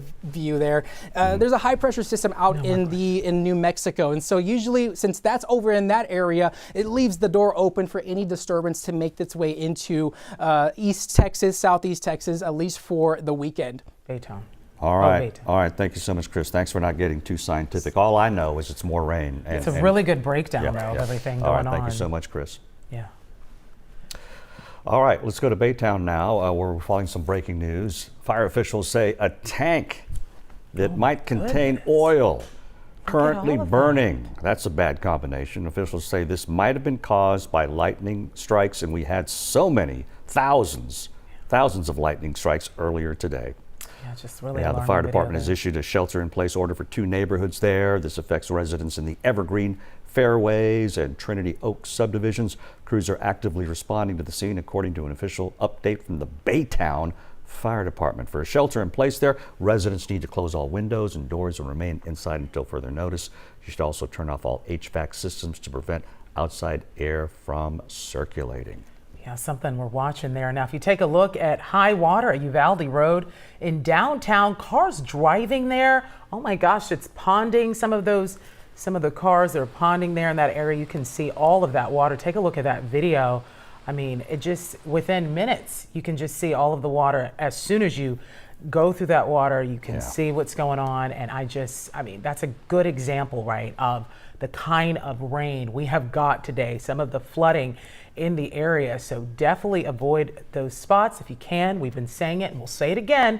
Stay home, avoid it altogether, those roads. But now we're going to send it on over to Devon Roming. He's there now on the weather tracker. He's been doing such a good job out on the roads, keeping an eye out on everything. Devon, where are you and what are you seeing? Well, guys, we have been out here along 45, and we just got to the 45 airline area. And you can see this is an area we've been trying to keep an eye on some of the feeder roads that are prone to flooding, and a prime example of that is right here at this intersection. I'll show you here. You can see how cars are taking their time to get through this portion of the feeder road here at Airline and 45, where the roads are just, saturated. This is all flooded here, from poor drainage, and so folks are having to take their time. You can see just how tough it is, and we've been seeing patches of that as we've been making our way down the feeder road here along this stretch of 45. So it's one of those things where you just have to be cautious when you're out and about right now, if you even have to be to begin with, because a lot of these low-lying areas that are prone to flooding are starting to see a buildup of water with the amount of rainfall that we've been seeing over the last few hours. So again, a lot of these roads, they tend to flood. We're keeping our eye on them, and we are just going to continue trekking along here as the rain continues to fall, to keep an eye on these roads, because obviously we don't want these roads to become impassable, and we obviously don't want anyone to stall out or fall into a trap of drowning in their car, if you will, on some of these roads that are notorious for street flooding and ponding, flash flooding, that sort of thing. So that's the latest from out here on 45. We'll send it back to you guys in the studio. Well, Devon, I had a question about the car you just passed there. Now, was that car stalled, or was that a vehicle that pulled over to the side of the road to, I guess, just to wait for things to calm down? I don't know if you saw that earlier, but we saw that in the video there when you were when the car was, or the weather tracker was actually driving. So I wanted to know if you noticed anything there with that. Oh no, I didn't catch that. I didn't catch a car that was stalled, but we do have cars that are, again, just taking their time to get onto the freeway and whatnot. But we haven't really seen any stalled out cars per se, which is a good thing, considering the amount of rain and whatnot that we've been seeing, and like we said, some of the street flooding that we are now starting to see as a result of all the rain. So. Okay, maybe they're just going slow, which you have been saying they need to do to stay safe. So that's also something. But I think there are probably a lot of stalled cars out there. Oh, throughout for the sure. area. I think We're that's probably safe to missing say. I think your engine does not like that water getting up there. Oh, say, our Stephen Goen is in Wharton County, where there's been a lot of storm damage. Let's get to him now. Yeah, we're in Wharton County. This is County Road 166. This appears to be one of the areas that was hardest hit with these storms overnight. I'm going to step out of the way, and you can see this house. I mean, just completely blown down. That's the side of the wall there. A lot of furniture just out and exposed, getting rained on right now. This is what happened overnight. There was a tornado warning in this area earlier this morning. A lot of the residents we've spoken to believe that a tornado did happen. Just when you look at this damage, I mean, what else can you think happened but a tornado? The man who has this home says he actually lives in the Houston area, closer to Stafford. This is just a secondary home that he would come to on the weekend. So he wasn't here, but he got a text from his neighbor that said, hey, you got to come down and look at the damage at this home. And this is what he came to earlier this morning.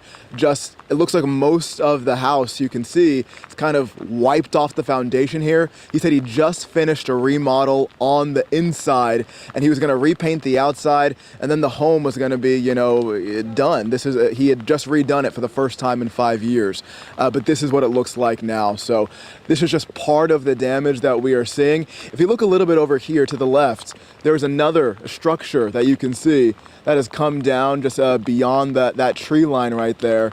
And this is just right next door. This is just on one street, County Road 166 in Wharton County. So this is some of the damage we're seeing. We're going around talking to more and more people today.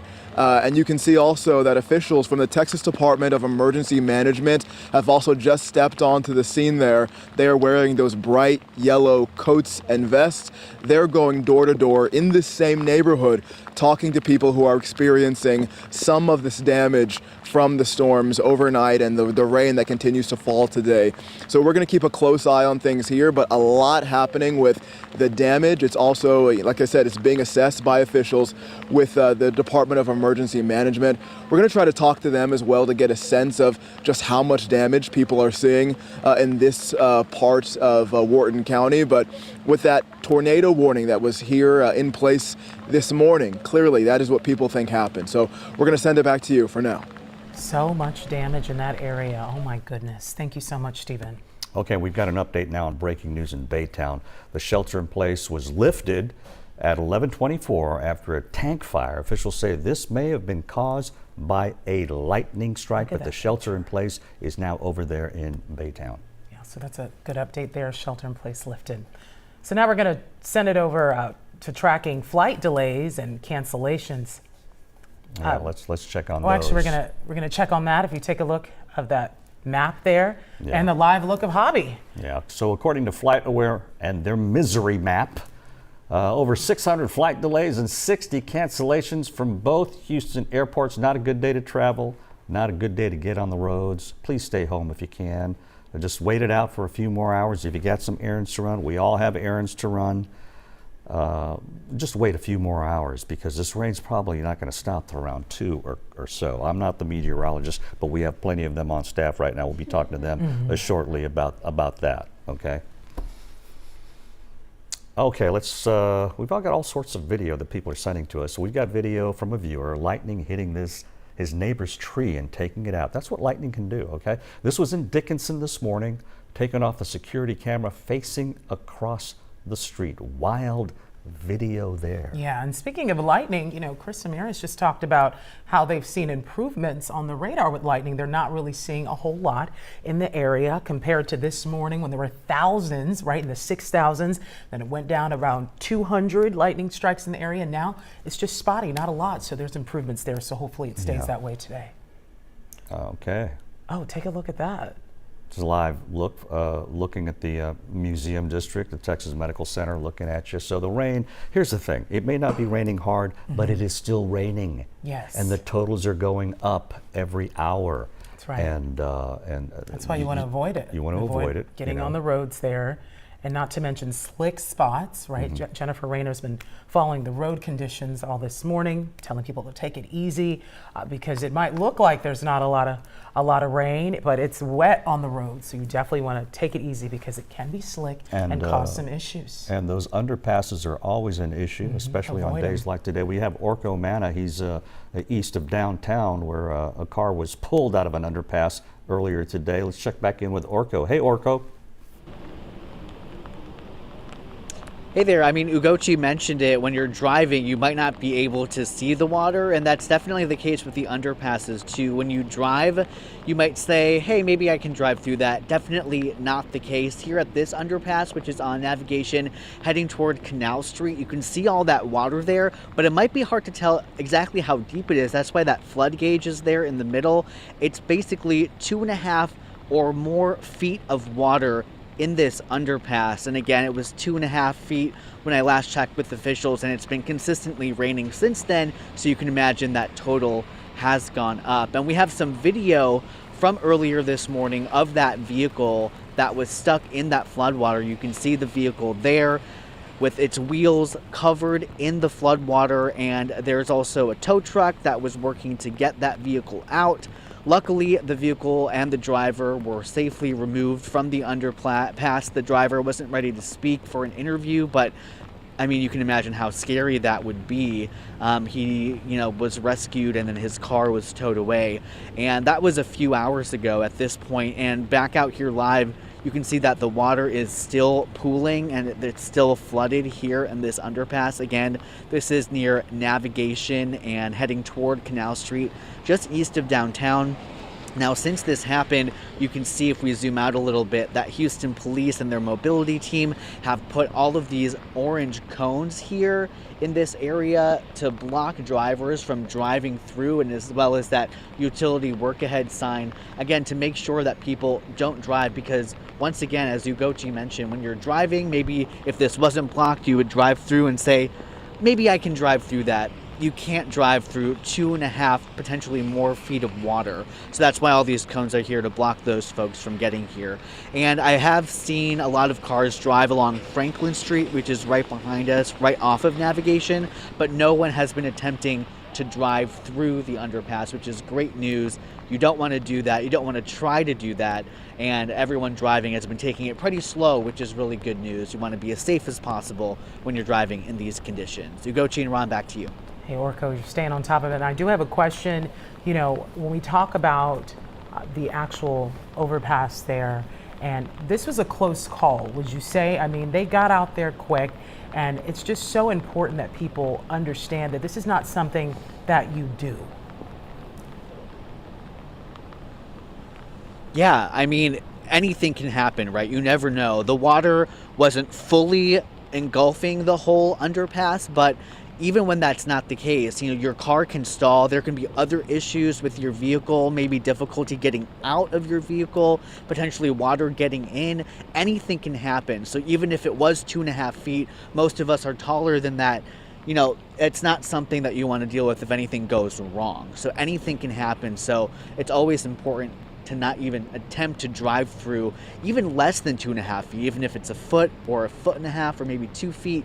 You don't want to try doing that. Luckily, Houston police were out here and a tow truck was out here, and they were able to get that gentleman and his vehicle out. And again, since that happened about a couple hours ago now at this point, no other cars have attempted to drive through that underpass, which is good news. And most of the people, as I mentioned, have been taking it slow, and no one even attempting to get around these cones as well. So you don't want to risk it. We hear this phrase all the time, turn around, don't drown. Definitely something to heed. Back to you guys.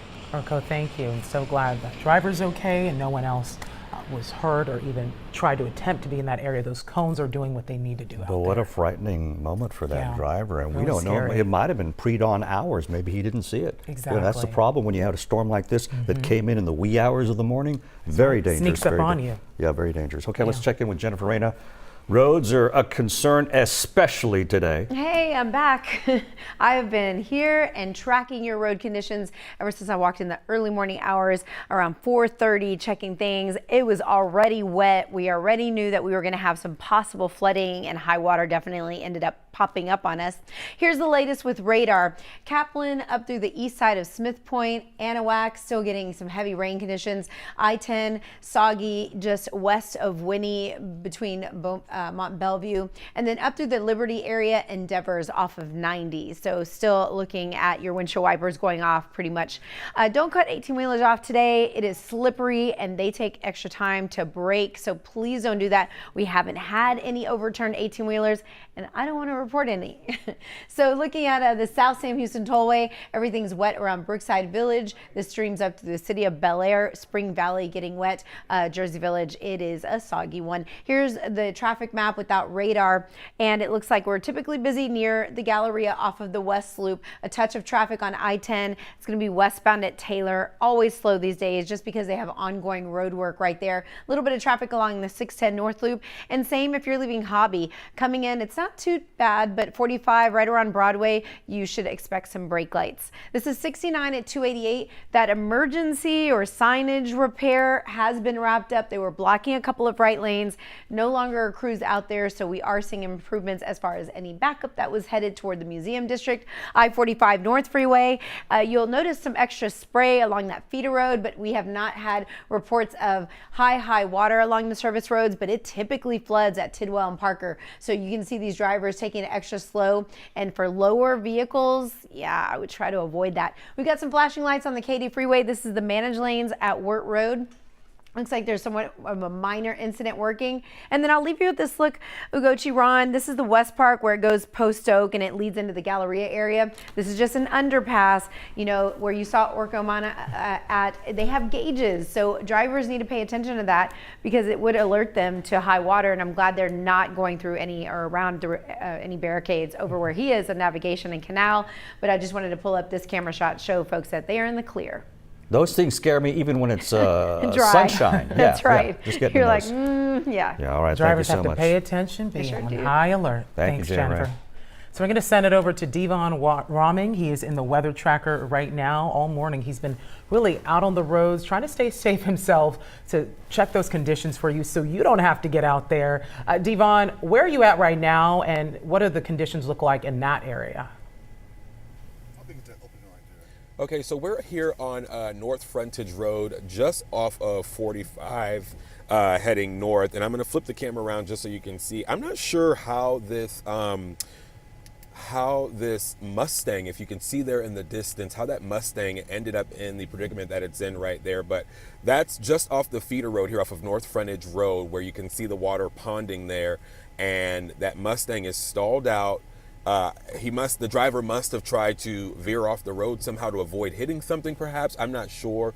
But that's what we're seeing. Now, this is the first that we're seeing of, a car stuck in flood water here. And, these low-lying areas, these feeder roads here, they are prone to flooding, especially in this area, going towards like Airline Drive, because of, the drainage issues here along this stretch. And so we've seen some ponding every few miles or so along the feeder roads on both sides of 45, but nothing to the extent of seeing, a car stalled out here. And it looks like that car, it might still be running, but the folks who were inside, I'm assuming, were able to get out considering the doors are open. But that's what we're seeing right now, and we're going to continue tracking along here, along 45 to get a better understanding and idea and a firsthand look really at what is unfolding as we continue to see the rain fall now hours in since this morning. So that's the latest from here off of 45, guys. Back to you. Hey, Devon, can you give us a better idea of what location you're talking about? So this is I-45, the feeder. Is this near Gallery Furniture, Tidwell, Parker, and all that?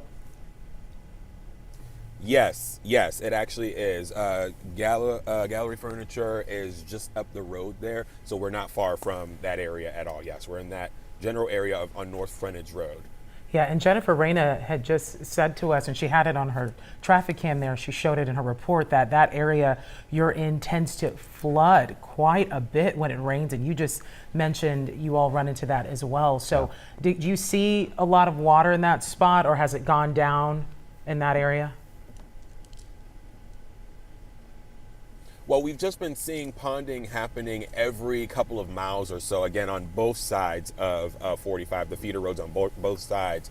You'll go for a couple miles, it'll be clear, and then you'll come up upon a portion of those feeder roads that are just swamped with water from, this area being prone to flooding, like you mentioned, and then, with the drainage issues that this area sees when we see heavy rainfall like this. But as of right now, like I said, this is the first time we're seeing someone having an issue with the ponding that's happening on the feeder roads right now. Yeah, drainage issues are citywide Such a problem in the city in of Houston. So glad they're okay, though. Yeah, Devon Rahming along I-45 near Gallery Furniture. Say hi to Mattress Mac for us. Okay, we're learning new details about a tank fire in Baytown. Fire department says it started around 7:40 this morning. Here it is. Foam trucks and crews from several fire departments had to help battle this blaze. We're told the fire has been suppressed. The Baytown Fire Department's hazmat team conducted continuous air monitoring and lifted a shelter in place that had been in place. They lifted that at 11:24 this morning. No injuries reported, which is fabulous news. And the cause is under investigation by the Baytown Fire Marshal's office, but it could have been lightning. Could have been lightning. We had a lot of that this morning. Big update there. Of course, they're investigating more on that. Yeah. But some good news to report about power outages. They're starting to fall, so Yes. that's good. Listen, we have some good news, Yeah. okay? It's not all bad. But we do advise you to stay home. Here's a look at CenterPoint's power outage map. Right now, more than 6,000 customers are without power. It dropped from 11,000 about an hour ago or so. Yeah. So it looks like they're getting it up as quickly as they can. Yeah. And then we're not seeing more, so that's good. Going in the right direction. In the right direction, right. So we're also taking a look at how flights are going at both of our big Houston airports today. Flight delays and cancellations are something else we're following. And so make sure you're checking with your airline for any updates if you do have a flight scheduled for later today. Yeah, that's our misery map on the left, okay? Everybody loves the misery map. 700 flight delays, that's from Hobby, I believe, jumped from an hour ago. 60 cancellations from both Houston airports, so not a good day to travel and a good day to stay home. We've been saying that all morning long. We can't emphasize it enough. Yeah. Even though the rain is not coming down hard in your area, it's still coming down, and that's the problem, especially in Houston. So many neighborhoods with drainage issues, it all starts to just accumulate, and that makes it for horrible conditions when you're trying to drive. You can hydroplane or slide into a ditch that you didn't even know was there. Right, and a lot of the issues too we were talking about earlier is you might not see it, right? You might not see it on the roads. It might look like it's okay, but if it's been raining for a while, the roads are slick. There's some ponding, so put you off wanna those avoid it errands. Just stay altogether. here. Just keep it on us all day. Yes. Now you did have a recap, right, from this morning. You Let's mentioned. I mean, if you're just joining us, Right. It's been another one of those mornings, but perhaps worse than yesterday because the severity of this storm. We had 10 inches of rain, at least down in Matagorda County, so they issued a disaster declaration there. There may have been a tornado in the town of Palacios. We don't know. We'll find out. There might have been a tornado in Wharton. We saw the damage there to at least one home. Thank goodness nobody was in that home. Yeah. And what was interesting about the Wharton County damage, when we were talking to Stephen, he mentioned that homeowner who's still trying to get everything together, whose house collapsed right after the storm, he had just remodeled that house. Can you imagine? Your you heart just has to go remodeled out your to house, but thank goodness he wasn't in it. And he wasn't in it, Yeah. right? But still, I Yeah. mean, your heart goes out to him because he just redid it, and now it's fallen apart. Yeah. But anyway, here's the big point. The rain has not stopped. Right. It may not be coming down hard in your neighborhood, but it is accumulating. The best advice is to stay home for at least a few more hours. Yeah. And then, the roads, if you have questions about the roads, there's only one person to talk to. And that's Jennifer Reyna. In my book, there's only one person to talk to. It's She's Jay our Ray. expert. Come on, She's Jay always Ray. on top of it. Yes. Okay. Well, I just been here for some 19 years or so. So thank you guys. I appreciate it. Hey, it's serious today, and we are glad that you heeded the warnings that we've been putting up on our social media accounts for the last several days. We're in action and looking at it right now. Still looking at a huge part of our viewing area coverage is soggy with the rain still coming down. So hate to repeat the obvious, but I do want to alert you to some new problem spots that we just saw pop up. Galena Park, if you're hitting 225, it's going to be raining all the way on the South Loop near Hobby, continuing along to 288. And you can see the rest of the map that just looks like it's going to be stop and go. And east of Anahuac, the red that you see off of I-10 between Winnie and Mount Bellevue area will be soggy. Devers still getting rain, so it just continues to come down. This is one of our newest problems on the East Freeway at Normandy. It looks like this vehicle is not out of a right center lane. Tow trucks have been responding like this, so they've been on it. Thanks to those emergency crews for being out there. We haven't had, a major problem working this morning. We have had some flooding underneath some underpasses, including I-10 at Uvalde and Monmouth, so please continue to use a lot of caution. I-10 Katy Freeway, some flashing lights here in the managed lanes at Wirt Road, but nothing major. Also a new problem on the Gulf Freeway here at Tellefson, where emergency crews are responding, and it looks like this heavy truck sort of spun out. So if you're speeding and you hit a slick spot, you're likely to spin out. So try to avoid those high speeds if you can. Let me toss it back to Chris Ramirez to get the latest on how it's looking, our live looks, our radars. What can you tell us, Chris? Yes, Jen, we are still just tracking that heavy rain. You can look out towards the medical center, that rain just continuing to fall across the Houston area. And so right now, 71 degrees. It's not the hot, humid conditions that we were dealing with a few days ago. But looking at our live flood gauges, we're seeing some minor flooding ongoing at Goose Creek near McNair. That's just to the east of the San Jacinto River. And then we're also looking at the east and west fork of the San Jacinto River. We're starting to see those swell up just a little bit. We're not at major flood stage yet, but areas east of town starting to see those increased flooding concerns for areas along Sam Houston Tollway, even I-10 going out in that location. Moderate flooding at the Tres Palacios River at near Midfield. This is south of Houston. So we're now starting to see those streams starting to become a bit swollen and starting to come up to the banks there. But looking at radar right now, it's looking likely that the rainfall just really not letting up all that much, especially for the Houston area. It's looking like we're getting just a little bit of a minor break on the North Loop where you see the green colors, but everywhere you see the red and the orange colors, that is just showing the heavy rainfall that's currently ongoing. We have that flood advisory that's in place for East Houston. That does include League City, Pasadena, Pearland. That's until 12:45 in the afternoon. And so we're seeing that flooding risk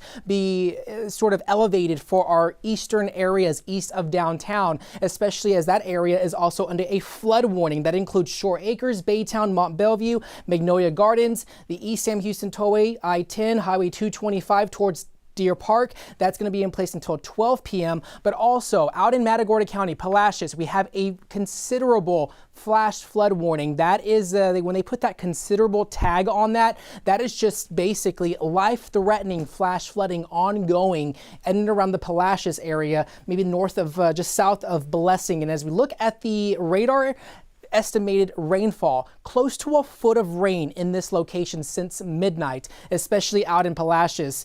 11.8, 8.5 just near Wadsworth, south of Bay City. As we look closer towards the Houston area, remember when I told you that the heavier rain has been occurring out in the eastern portions of Harris County? That's what this is showing right now. The yellow colors, in excess of 5 inches of rain in this location, especially along Highway 90 going towards Crosby, even Dayton, Liberty. You're seeing more of those heavier rainfall accumulations from downtown Houston to areas north and west of town. 1.5 inches, close to about 0.9 inches of rain. That's not too bad for Houston proper. It's the areas that is just to the east of downtown that's currently seeing the higher flooding amounts. And then we can't forget about what's going on along I-69 just south of Richmond. They're close to 8 inches of rain near Needville, 6.5 inches of rain along 59. So if you are heading towards I-69 or 59, as you probably know it as, we are expecting that to continue through the next few hours. And so we're going to start seeing some flooding concerns along I-69 heading towards Victoria